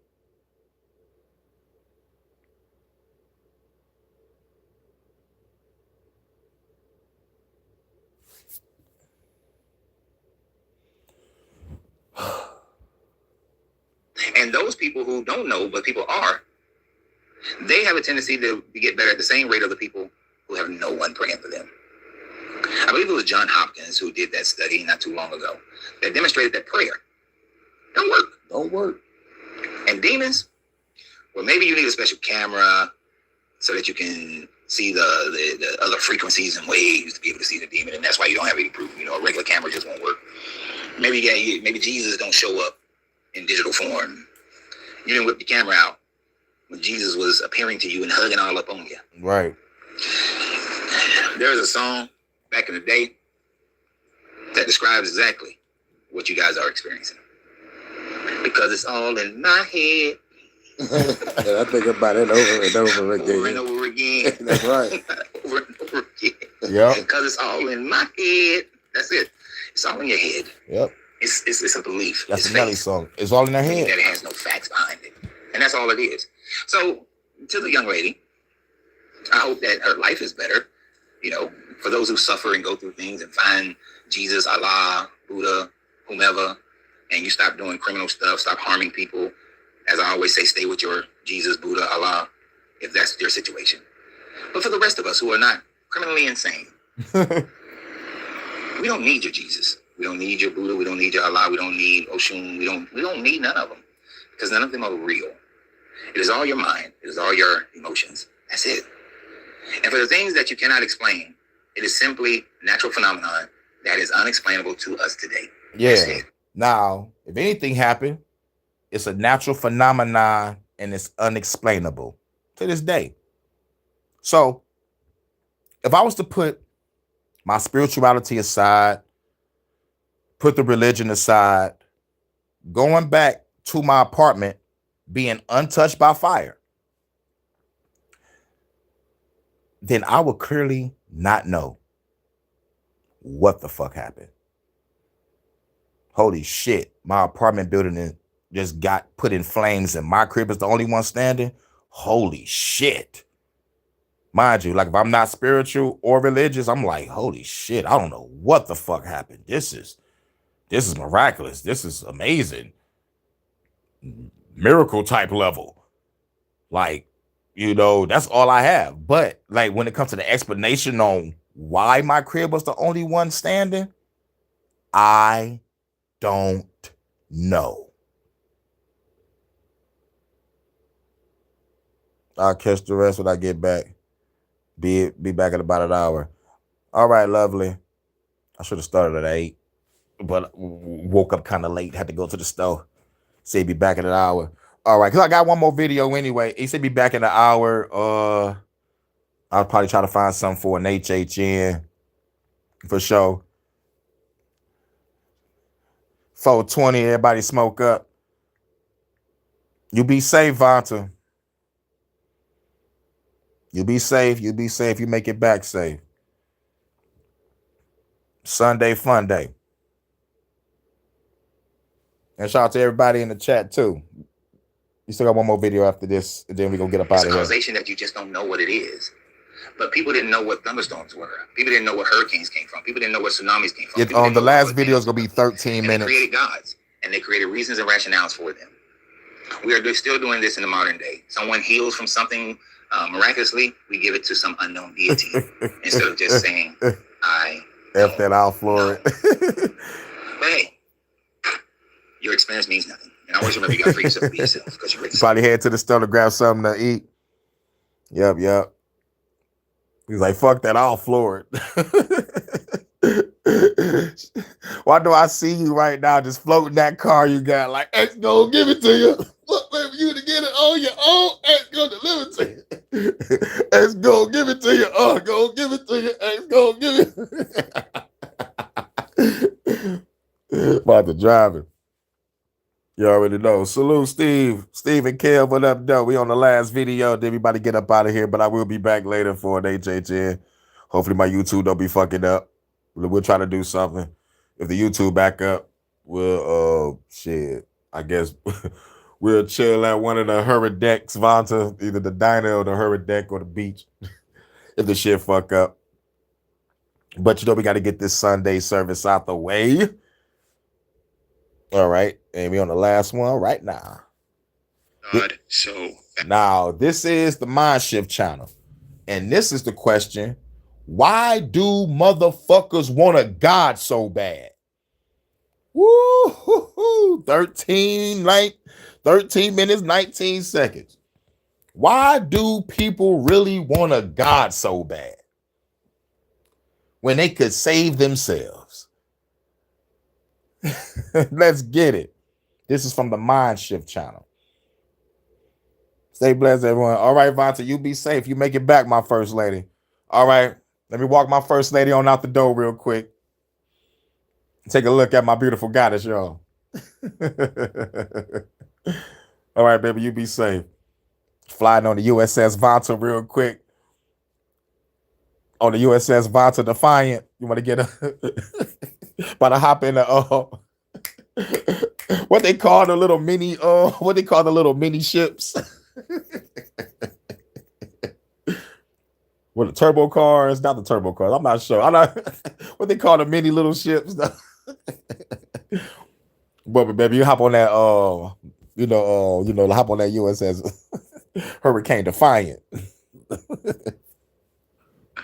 This is a deceptively good question. I really took some time to think about it because at first I thought this is too obvious, but then I realized that all the answers I was going to give are the surface level answers. They're still very deep in their own right, but they all add up to the same thing. This would be like because people are afraid of death, because suffering is so unbearable without an objective purpose, because chaos makes us crave control, because we want to be reunited with our loved ones, because injustice is not fun to deal with and we want some kind of cosmic justice or in some cases payback. But all of those again roll up to why we want comfort so bad, and God being an answer for some people for comfort. But that doesn't actually fully explain why people specifically want a God. God is so much more than just comfort. He is a king. He is a judge. He is a parent, a witness to our lives, a lawgiver, a rescuer, a punisher, a narrator, and then again, a comforter. So the real question is, why do people want there to be this mind, this personal aspect behind the universe? And so I came up with 3, I think, more nuanced and unique answers to this question. One is that people want reality to be personal. We want the universe to know us. I think a lot of this boils down to ego. A cold, uncaring, non-personal universe or reality can still be beautiful. It can still inspire awe and contain love and friendship and transcendent moments, but it doesn't look back. It doesn't notice us. We are not observed, and thus it cannot remember and it cannot validate our experience. And I think for a lot of people that feels heavy and quite unbearable. We talk all the time on the channel about if you can have meaning without God and the difference between subjective and objective meaning. But I do see. Yeah. And that's a good question. Can any of y'all have a meaning without God? Because people put God in everything, but yet they still smoke, drink, fuck around, and fuck up their life and other people's lives. Now, the meaning. What is your meaning of a life? You know, like, what are y'all doing right now, like in your careers or whatever? You know what I'm saying? And is God involved? Otherwise, if God is not involved, it's just you by yourself and a crew of people working together, making some shit happen in a positive, righteous way. No God involved. If you're dedicating your life to helping people, feeding people, God is not involved in that. This is all you. You know? This is all you. Your meaning of life. Because God's meaning is you just worshiping him every day. And then when you're done worshiping, you go out and do some more fucked up shit just to go back and repent. If I was a God, I would be like, there would be no evil on this planet. There would be no suffering on this planet. It'd be no pain, no war, no stress, no famine, no none of that shit. Why would any God create that? Unless you want to play a game. The game of, if you don't worship me, I'm going to send you to a place of fire that I created, and you're going to burn for eternity. You know? So, what's the meaning of, like, what's your meaning? You know, like when you hear all this shit, you know, you finally come out the Christianity shit and you learn about thermodynamics and you motherfucking quantum mechanics, quantum physics, chaos theory, and you realize God is not a physical fucking being. He just, God is either all consciousness, all awareness, or frequency, energy, sound, and vibration. And we, man, created all these laws, rules, regulations, mandates. God is dead and man killed him. We got to look at life for what it is. We got to look at reality, and I think it's all mixed together as a collective. Exactly. Maybe it's a brainwash. Yeah, maybe it's a freaking brainwash. I know they brainwashed our people over here with colonialization and motherfucking beat the shit out of us, murder, raped, and pillaged this land, and said, this is the book that told us to do this shit. It's called the Bible. Read it. And if you don't read it or understand it, we're going to kill you. That's what our ancestors went through over here in the States. Across the pond. Most of our people living in post-traumatic slave disorders. I'm talking about, we was being to the point where there was no hope, where we had no choice, but the only hope was to put the faith in God. You get your heaven when you die. You don't get your heaven here. And when we was trying to create our heaven here, aka Black Wall Streets all over the goddamn country, they burnt it the fuck down, flooded us out. Then when we try to rise back up again with the Black Panthers, they infiltrated our shit and killed the leaders. And then after that, they was like, damn, they killed Black Wall Street and they killed a uprising army. I'm a scared bitch. I'm not going to fight no more because the government going to kill us. I'm going to believe in God and live my way. I'm going to be a scared little passive pussy ass bitch and let the government and everybody walk all over me. All I'm going to talk about is God, sports, and the government giving me handouts. That's all I'm going to talk about, sir. I'm not going to fight back against the government. I know the government is the real God, sir. And plus, it says in the Bible, slaves obey your earthly masters. If I'm a slave, I'm gotta obey my earthly master. Just the earthly master. That's how these Christians is over here. Black and white. Boom, bam, bam, bam, bam. Ow! No matter what color. Christianity is the big three. Christianity, Judaism, Islam. Big three. And all colors is in that shit. Over 45,000 denominations of Christianity. Can't nobody get it right. But go back to the question, why does motherfucker need a God? Let's get back to it. Yeah. Oh, yeah. And that turn the other cheek shit. Oh, yeah. That's the shit that really pisses me off. Turn the other cheek. Live by the sword, die by the sword. The fuck out of here. Everybody got a goddamn sword. I wish I could go back in time and start shooting people. That'd be awesome.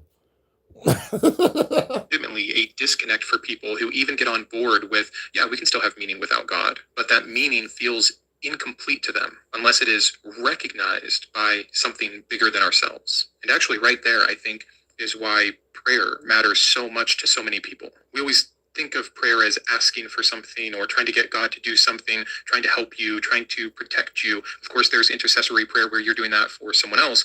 But in general, psychologically speaking, prayer is this idea that your inner life has an audience, that you are not so alone. Your fear is heard. Your pain and suffering are seen. The sacrifices that you make get recorded somewhere. Your good deeds don't go unnoticed. And so yes, here I think the concept of God is so emotionally powerful. God makes reality feel relational. It could just be it makes reality feel relational. I want to go back to your comment. Your comment was like, why even have kids as a Christian if it's very likely you're signing your child up for an eternity in hell? Yet they always the first ones to have like 10 children. Right.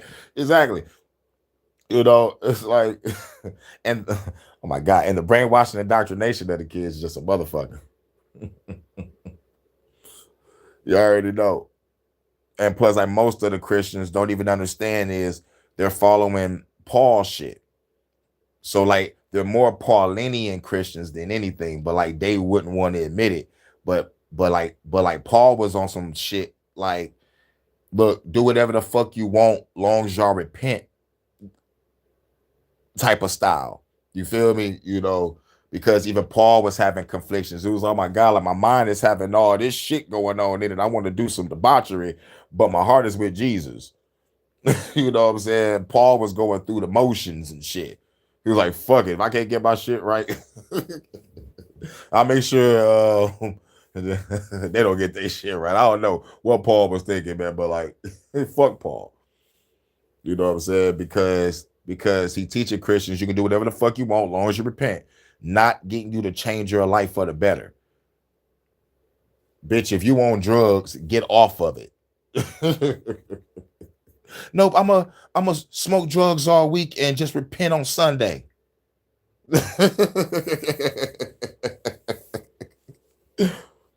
That Christianity shit gave me mental problems when I was younger. Yeah, it gave a lot of people mental problems because like motherfuckers are still breaking out to this day. To this day. To this day. And we can look at the stats. People are leaving Christianity right now as we speak. That's why you probably walk up in the church and ain't gonna be a lot of men in that motherfucker. There's gonna be a lot of women in that bitch, and the numbers are getting smaller. Because one, we gotta live. I can't give no tithes and offers to the church. I gotta pay my motherfucking rent. The fucking food still going up, the gas still going up, and y'all want me to pay tithes and offers? Bitch, please. I guess I'll watch church programs on the TBN network. Chilling with Paula White today. Or watching Joyce Meyer.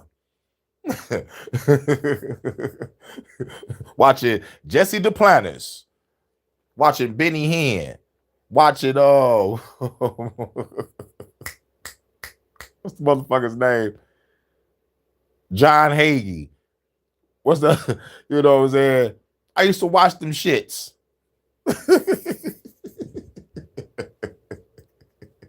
Fucking with Paula White today. The same Paula White bitch that prayed over Trump, talking about he's gonna bring in the second coming of Jesus. Get the fuck. This nigga just blew up a school full of girls. And he's bringing in the second coming. This is why I'm dropping the Hurykane album. Yep. George got way more money than me. Yeah. Because it's our money. Was we want someone to be concerned over us. It's one thing to be produced by the universe, to just show up as a natural order of things, but it's another to be produced and parented. And for those of us that don't believe in a God, we don't believe in any kind of higher power than ourselves that is looking down, watching, caring, guiding, interacting, or any of those things we just covered. We want someone to know, to read our story. And I think some of that ties into the eternal nature of things that you get with God, for things to matter eternally versus just temporarily. And you know how I feel about that. And by the way, I'm not saying any of this to discourage people who have arrived at the obvious conclusion that there is no personal God out there, or to tell people it's better to fake and pretend to believe to get these things back, but to empathize, to sympathize with why believers believe, why people want a God, why people in the in-between or deconstructing or going through the deconversion can feel so disconnected about the whole idea of it all. I still think it's better on the other end. I still think reality is always the best. And I still think there's so much beauty. But this is me truly trying to extend that I do get it. I said ego, and I didn't mean that as negatively as it may have come across. By ego, I mean our deepest part. We want our deepest, truest essence to matter to something that can't forget them. Right. Can't. Shouts out to my old boy Low Key from Jersey. I want to ask everybody in this bitch a question, because it was his question when I was on his live. We did a conspiracy crib. He asked a question, and I want to ask everybody in this room: would y'all take all the money in the world or dinner with God? Dinner and conversation with God, or all the money in the world? Which one y'all pick? Y'all put it in the chat, because I took the money. Me and I think me and somebody took the money. I think it was Joe. Was it you, Joe, or was it Armchair? Me and somebody else took the money. Everybody else wanted to talk to God and shit.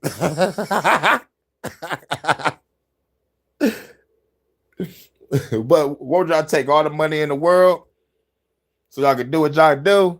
Or y'all want to sit down and have a dinner and conversation with God? Y'all leave an answer in the chat. And if y'all do have a conversation with God, here's a follow-up question. Shouts out to Low Key for the questions on the on his live. What would be your question to God? What would be your question? Because the questions that I have, it would make me so angry. I would have to hit him. Why did you create evil? Why did you put the tree of good and evil in the garden, knowing that motherfuckers is gonna eat it? Why is there pain and suffering on this planet when you're supposed to be a God of love? You know what I'm saying? What is y'all personal inner question if y'all choose the dinner with God? Yeah, I'm taking the money. Yeah, Joe, it was you. You rode with me on the money. Ain't no questions. We throwing hands. Even the phone agrees. Bling. Even my phone agrees. So it was you, Joe. It was you. Yeah, I thought I was too, Joe. I thought I was an evil demon too when I turned away.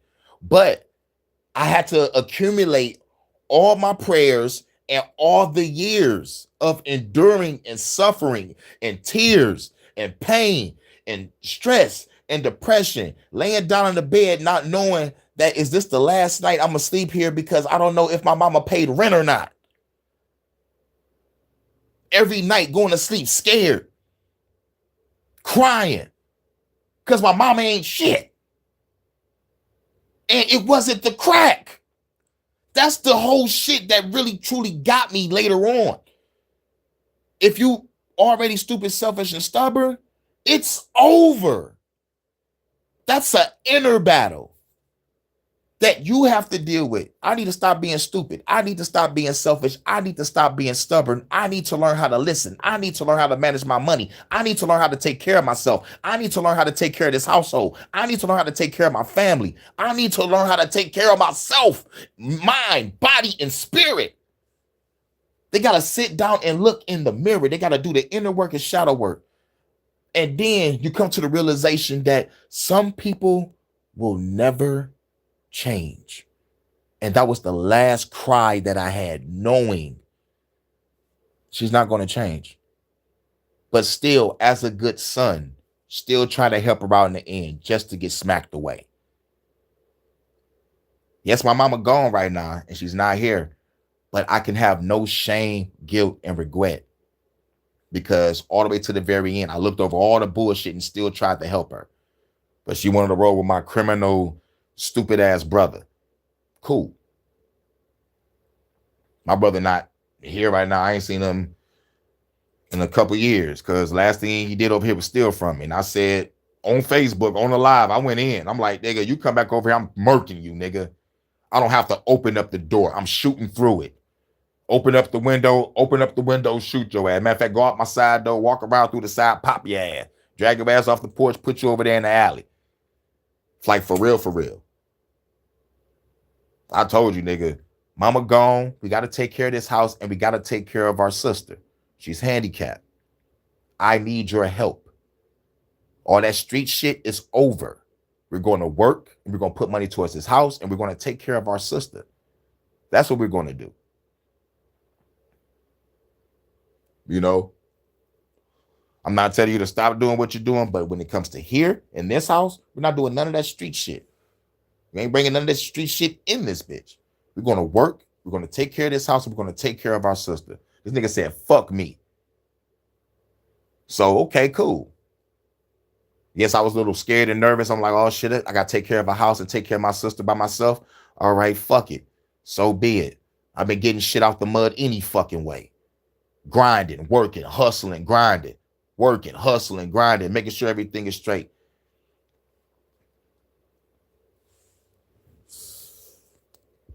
Do I still feel like my little brother? Just a little bit. But like at the end of the day, he did some foul shit that I can't even say online. You know, he did some foul shit. But, you know, like I'm going back like the last 3 things that he did here. You know, stole my money, he fought, and you just very disrespectful. He did some other shit. Fuck it. Let's go back to the second day he was here. He damn near burnt the house down on the second night trying to cook some fish, some motherfucking chicken tenders. Damn near burnt the house down 4 o'clock in the morning trying to cook some chicken tenders. And mind you, he's the motherfucker that really know how to cook better than I do. So I'm like, nigga, how the fuck you fuck this up? Nigga, these are chicken tenders. On drugs. Don't give a fuck. So, okay, cool. You want to be the echo of our mother? So be it. But one thing about it is, you a man. She was a woman. So it's going to be more harsher on you, and a nigga ain't going to really give a fuck about shooting you for being stupid. So it is what it is. But anyway, let's get back to it. Betray them, although again you can get into God clearly Oh forgiving. yeah, and I gotta say this: when someone shows you who they are, believe them, because these family names are just titles: brother, sister, mother, father, uncle, auntie, grandma. All this shit are just titles. Because at the end of the day, if they don't show true character, true family, then they're not family. At the end of the day, my family is everybody that interact with me on motherfucking YouTube and my homies in the hood. That we motherfucking did shows together, put in work together. You know what I'm saying? You know, that's the family. And I can count on my hand. There's only 5 members in my real family that I consider family because they acted like family. You feel me? So they fuck me because I'm not a Christian no more. Fuck me because I say fuck the government. Fuck me because I look at reality and I call out bullshit where it stands and I motherfucker try to speak the truth. Not my truth, not your truth, but the truth. Sometimes it may be harsh, sometimes it may be dark, but like at the end of the day, it's the truth and it can't be motherfucker refuted. The truth has no color or agenda. The truth can come out of anybody's motherfucking mouth. But I'll try to speak it every chance I get. And this is part of your throat chakra activation. You gotta keep speaking truth, talking truth, you know, breathe in truth and breathe out the bullshit, you know, and then speak, you know. To train people in the Christian religion. But in general, I'm trying to answer this question about why we crave the higher being. Why we and I try to crave remind myself of this because I know, just even if I'm being as kind and respectful as possible, how offensive what I say sounds to believers. Because to them, I'm not just saying something as simple as "you're wrong" or "hey, I disagree with your theology," which even that can still not be a fun thing to deal with. But it's so much deeper than that. I'm saying no one's ultimately watching. No one's keeping track. No one's coming to rescue you.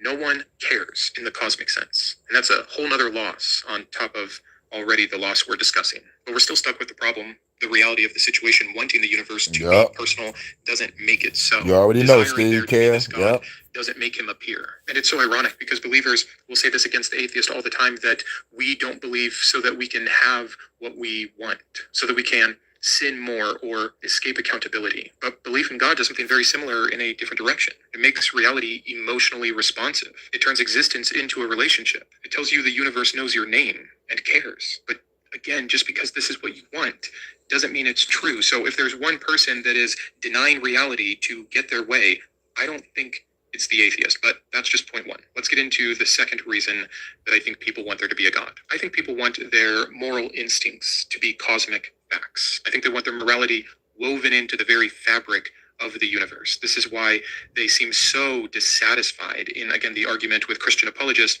on the topic of objective or subjective morality.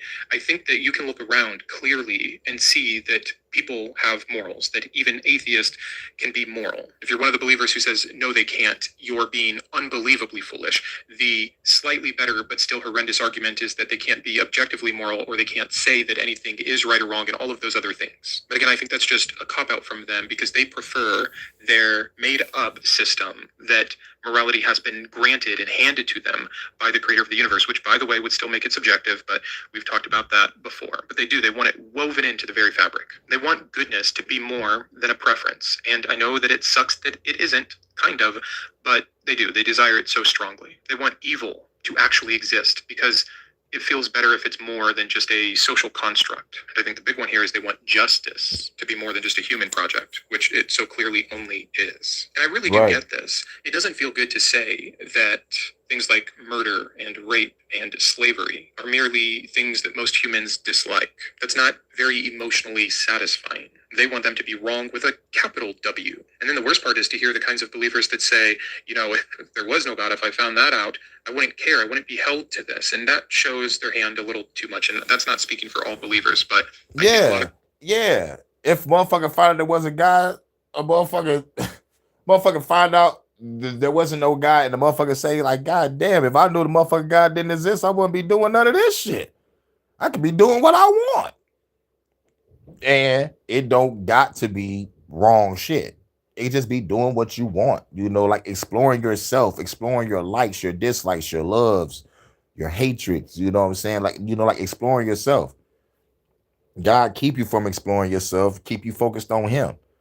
You know, it's crazy. People don't get the beautiful experience of discovering and evolving your own personal morality based on things like empathy, compassion, and justice, and instead are just living under this divine command theory and feeling very moral. A lot of this just comes down to feelings, what they don't like, no cosmic justice, no cosmic morality, and what they do want or like being seen, being cared for, being parented, having a purpose. And thus, they desire and invent God and religion. God can do that, or the concept of God. He can make morality feel like gravity, past something that we just invented or that became a social utility developed over time. I think people just want their moral outrage to be backed by the universe. We all can understand that feeling, even if some of us are choosing not to pretend because of it. And I know that I've been a little bit dismissive of the believer in some cases here, but there's actually something really beautiful going on behind the scenes. I do think for some of them, some of the time, when they see something so atrocious that what other word could you use but evil, when someone does something so terrible to an innocent child, they don't just want it to be something that we as a society discourage or make a law against. They want it to be absolutely, actually wrong, that it shouldn't exist. And I get that passion, I get that zeal. But putting all your eggs in that basket of cosmic justice being handed out after the fact, that there's someone watching who's going to take care of everything, that can have such an inverse effect for actually making things better or alleviating more suffering. I think the best thing you can do is be honest about morality and meet it where it's at and address justice where it is and with what we can do, not opting out of it because God's got it. And that's very frightening, but frightening does not mean false. And that is the false equivalency that is made constantly by believers. Then many have the audacity to say that when we no longer believe, that we're actually rejecting God, and that when we're rejecting God, what must we actually be rejecting then? Morality, because they've tied the two together. I can tell you that a huge part of me waking up to the fact this God could not exist was me caring so deeply and looking so earnestly at morality. So it's quite the opposite for me and for many others. I don't want a morality that is only subject to the will of a God, especially a God with the nature that is described in the Bible. That makes it terribly flexible, first of all, which is not ideal for law and order. And also, you can be on the wrong side so quickly. You can make excuses about when God commanded one group to kill another group, why that was moral, until you're the other group. Maybe no one should be killing innocent people in general. Maybe there shouldn't be justification based off chosen people or land or what someone's great-great-grandfather did that makes these terrible things somehow holy. So yes, you can say, well, without God, your moral opinion is just that. It's an opinion. Yep, so is yours. One of us is just not pretending. But still, I understand the desire, and I think we've said enough about that for the second reason that people desperately want there to be a God. Now, the third one does have to do with comfort, which is what I said all the others boiled up to. In fact, even my first two still have. I just think we're looking at it in a more nuanced way. But the third one is that people want a story, a narrative, where the pain is not wasted. One thing that it is for sure to be human is to have suffered. We all have that. We all have the pain. And being afraid of death is one thing, but I think an even greater fear is that people's suffering meant nothing. There was no test behind it. There is no betterment that comes because you went through it. There is no paradise awaiting you. There is no cosmic trade-off that was worth it in the end.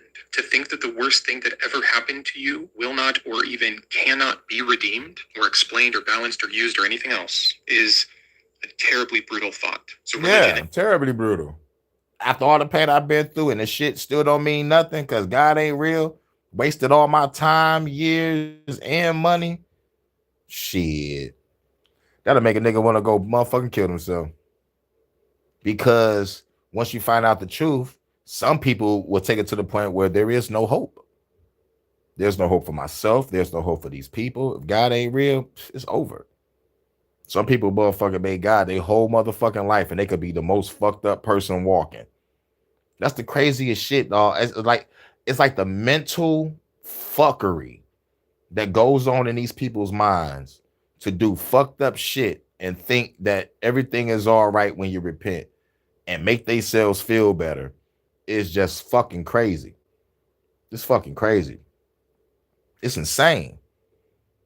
Christianity is a form of mental illness. I don't give a fuck what nobody say. That shit is a form of mental illness. Shouts out to everybody. Hope y'all hear me.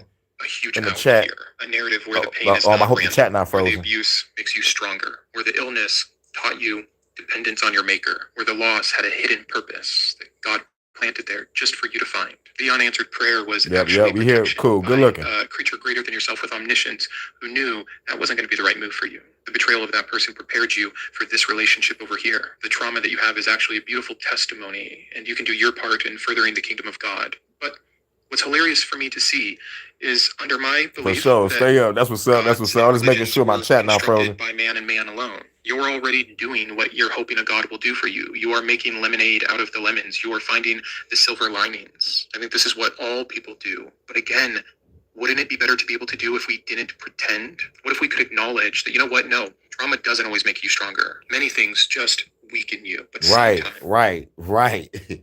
Let's just be honest with ourselves. Some shit do not make us stronger. Some shit will drain us. And we got to notice that. We got to acknowledge that and be like, I'm not about to talk to that person because that motherfucker drain me every time I talk. I'm not about to go to that area because that area drains my energy every time I walk through it. You know what I'm saying? You know, we got to be honest with ourselves. You know, be honest with ourselves and be honest with others. If they don't like it, oh well, fuck it. What you see is what you get. Be happy I'm not lying to you. Be happy I'm not wearing a fucking mask and being fake. You know what I'm saying? Most motherfuckers put a mask on. under some resources and tools and understanding, it can still be used for something good. What if we strove towards that instead of just assuming that there's this cosmic karma that is working everything out, that we gave the name God? Would we take more agency and responsibility and autonomy, and wouldn't that be better? I think so. Religion's tricky like this, using your pain, using your fears, using your desires, shame, which are what these guilt, three regret, things boil down to maintain itself. So much so that the ardent believer not only, of course, believes, but then thinks so much less of the non-believer who's just getting in their way, who's just so lost and confused. It's amazing how we are just seeing past each other like this. And I know I'm saying that I think I have it right, but I think there is a unique difference. Not all the religions can be right, but they can all be wrong. And when you can see how clearly they fit the desires of man and how unemotionally satisfying my position is, I think there's a little bit of light in the shadow there for who, again, is pretending. The sad reality is some pain, most pain, is wasted. The suffering that is going on should not have happened. Many losses don't become beautiful. We simply survive them, and sometimes we don't even do that. And yeah, right. That sounds depressing and darker at first until you get to that freedom. Because if suffering isn't sent from God, we don't have to justify it. Let us not justify it. Let us fix it. Say that was wrong. That was unfair. That shouldn't have happened. So let's do better. Let's build it differently instead of all the excuses about the secret lessons and the undersided good. No, there's no God. There's no one making this work. There's no one keeping track. It's up to us. That's real. It's real freedom, which equals real responsibility. And I think both are terrifying to the believer. Thus, again, why we have the great pretend. I have the most special treat on Sunday. Until then, keep thinking. Thank you. Yep, that's right. Till then, keep thinking. You already know what it is. Shout out to everybody on the USS Hurykane. I mean, damn, at the Hurykane at Night Baptist Church. But the USS Hurykane is floating above the church, though. It's floating above it. It's floating above it. It's in the atmosphere. Low Earth orbit. I mean, low Earth orbit. Low Earth orbit. Yeah, there you go. I'm high. But yeah, we about to get up out of here. We're gonna play one song, then we're gonna be gone, then we're gonna come back doing HHN. Probably about an hour and a half. I don't know if I'm about to probably be back by then. They give me time to go to the store. Got some more blunts. And probably take out something for later to cook. But I might not cook shit. Might just cook some pepper steak and rice. You know, if it get too hot, I ain't cooking nothing big. I'm just cook some pepper steak and rice. Make the shit real quick. Or maybe some motherfucking chicken tenders, throw it in the oven. But yeah. Let's get to this last track and we're gonna get up out of here.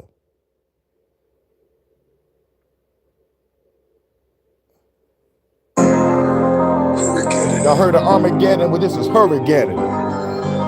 Shout out to everybody at the Hurykane at Night Baptist Church. From Detroit to Texas. Shouts out to everybody. Apocalyptic flows, I change this whole dimension. Reach my ascension, time to start the mission. Metaphysical drill shit you gotta deal with. I get the mold dag, hit you with spinning wheel kicks. Feel this, I'm going hardcore. You cardboard, you can fall for it. Hit your ass with this broadsword. Try to course, got no wages and parkour. Call the saboteur, shot our ass with this Mossberg. One shot was seeing quakes take every city. Killing plenty, the government was fucking with me. Teach your lessons, restricted weapons, delete your essence. Have to go to the priest. priest, give them the confessions. Pick the message of revolution, I best to do it. It reflect through my art and my fucking music. What you doing? Sitting here, I'm cooking up. Can't find the revolution, then look at us. Hurykane to be the name, got back 11s. Eradicate all fears, I see him stepping. When I rep it, revolution got many weapons. No biblical shit, this is Hurykane. This is Hurykane. Fuck it, I'll play one more after this. I'll play one more. Breaking Hurykane. I wanna play that I am. This is Hurykane. What it is? Breaking Hurykane. Cataclysmic and Captain Spirit, disaster village. I'm descending from the sky, you killing villains. Not tripping to killing us by the millions. Vaccination to death rates are high percentage. Oh, you mad? I'm spitting truth and fucking facts. Fucking fast, put you all in body bags. See me glam, the all black, carry your mag. Pistol whipping the fed and I'm killing your dad. Every bloodline real fall, I got a brag. Break a storm to the planet and then you try to fast. At last, retaliation for the past. This is my damn land, you gotta take it back. Y'all get ready, the storm is deadly, you feel the rage. As I come to your city, destroying everything. Every rain will pierce flesh, so I'm the best. Ask if emergency is not a test. I've destroyed everything to nothing left. Whoever left, the motherfucker get beat to death. When I'm repping the revolution with many weapons. No biblical shit, this is Hurykane. This is Hurykane. Y'all heard of Armageddon? Bringing Hurykane. You know what it is? This is Hurykane. New chapter. Bringing Hurykane.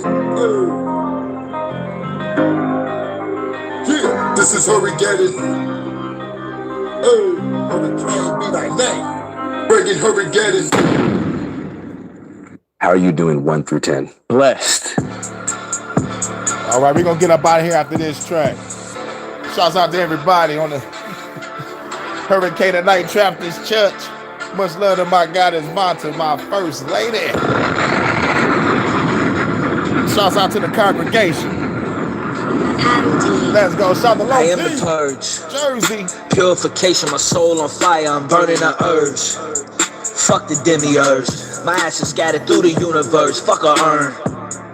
I am the blessing and I am the curse. I'm divine love when you hate this earth. I am the wordsmith, nigga. Never play with my words.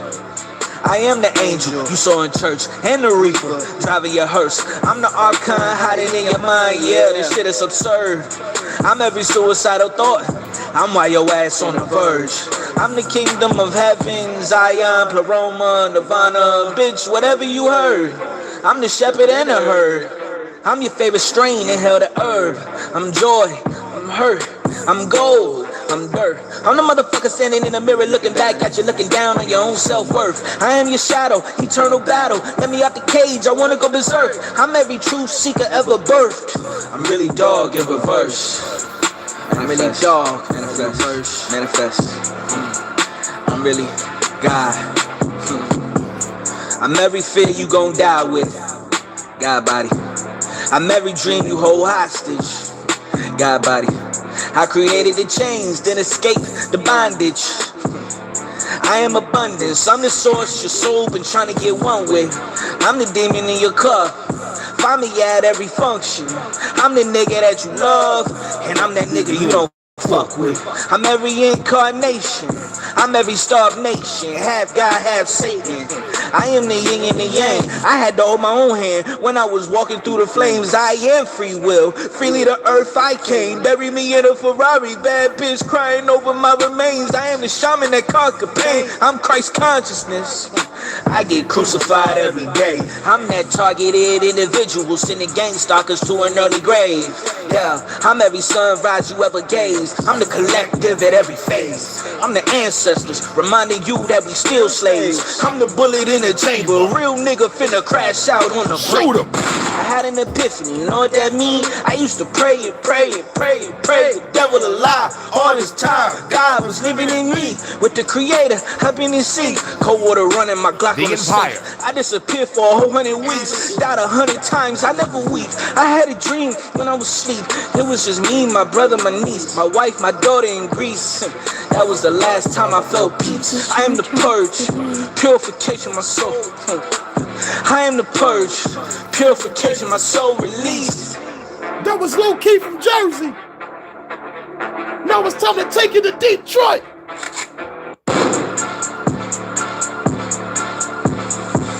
Hurykane 313. Come on. You want to play what? Hurykane 313.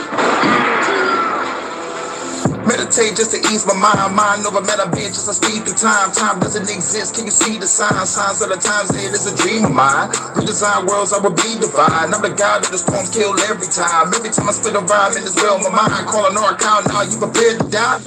Metaphysical, critical, spiritual, lyrical, miracle. You pitiful and killable, motherfucker, despicable. I dare anybody to think they winning it. Like I mentioned, probably your winners. Limitless to get the benefits, turning the increments. While my light beams is playing some instruments. Death is infinite, feel the sentiment. Put a demigurge and save the innocent. Open the chakra, spiritual doctor. Full-time whipping as soon as I pop up. Never gonna stop us, so you just watch us. Supernatural powers be determined to block up. Bitches get mopped up for fucking with real shit. Elemental poverty string in the building. Metaphysical drill shit. You're gonna get killed quick. I'm the only guy they scared to deal with. Look at the monster coming through with the launch of destroy the universe. I'm ready to conquer. Man, this is an honor. Going bonkers, ready to stop it. I'ma do the bitches once in the concert. Man, I should get an Oscar, but this ain't a movie, ho. See the fucking fire coming straight from the studio. Bitch, I'm a warrior, hurting you, murder you, feel your phobia. This motherfucker move, I'm glorious. This is the soul rap, getting your dome crack. Got my light beam, bringing out of the soul trap. Taking my soul back, I am the monad. You get the body bad and your bitches get toe tagged. Singing the flow bag, your niggas ridiculous. 4-minute accolades ready to kill quick. About to get spirit quick, it feel like a Goldberg. Hurykane coming destroying the whole world. Even the cosmos, lyrical honcho. Every icon, they about to get popo.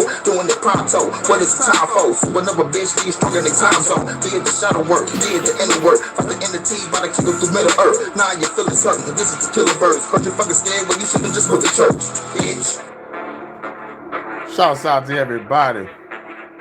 Shouts out to everybody at the Hurykane Night Chapter Church. About to head to the store, grab some blunts, come back, try to grab some news clips, and see if we can do an HHS special report. It's still the weekend. We got all day. You know what I'm saying? I forgot. I had some chicken already made in the oven. I made some chicken yesterday. I baked some chicken. I forgot I baked some chicken and I had some rice and I still had some chicken left. So I'm about to smash that chicken. I thought I had to cook. I looked at my oven, you know. I was like, oh shit. I got some chicken left. I got like motherfucking 5 good pieces of baked chicken. I'm about to smash that. That's my lunch. I'm about to eat a piece on my walk to the store. I'm about to eat 1 piece and to go to the store, come back, eat the rest while I'm looking for some clips for some news. You know what I'm saying? Shouts out to everybody. Shouts out to everybody in the Hurykane Night Chapters Church. Much love to my first lady. She'll be back soon to catch the end of it. Shout out to everybody. Y'all respecting time zones. You already know what it is. It's 12:09 in Detroit, 5:09 in the UK, 6:09 in the Netherlands, 12:09 in Georgia, 12:09 in Jersey, 9:09 in California. Shouts out to everybody, y'all respecting time zones. It's going to be a nice day. I think it's going to be in the mid-60s today, probably 70. I need to look at the shit again because the weather dominator be weather dominating. The weather be weathering. You know. But hope you have a cool day, cool afternoon, cool evening, and cool night. I will be back later. You already know what it is. I'm trying not to be going too long. Give me about shit. I don't know. But I'll definitely be back. For sure. And if I don't do a news, it'll be a jam session. But till then, at the Hurykane Night Traptist Church, well, we gon' ask. We gon' ask some questions. Question number 1, God, why did you create evil? Question number 2, God, why did you kill those kids with bears because they made fun of a bald head prophet? Why did you make people that you chose to go kill men, women, and children talking about this your promised land instead of just, just giving them a promised land when they got free from Egypt? In that 40 years of wandering around, you could have just built a palace from scratch or told motherfuckers to cross some shit out of a mountain or some shit. But nah. We got to go kill a shitload of people. Men, women, and children. And in some places, God was like, kill everybody but keep the virgins. God is on some sick shit. You got the slavery shit and motherfucking Exodus 21. We read Exodus 21 when God made the plans for how the slavery gonna be. This shit was wild, son. But anyway, shout out to everybody coming through. This Pastor Kane at the Hurykane and Night Trappist Church along with the First Lady Vonta. And we're going to catch y'all on the next one. Peace. Shout out to everybody in the chat.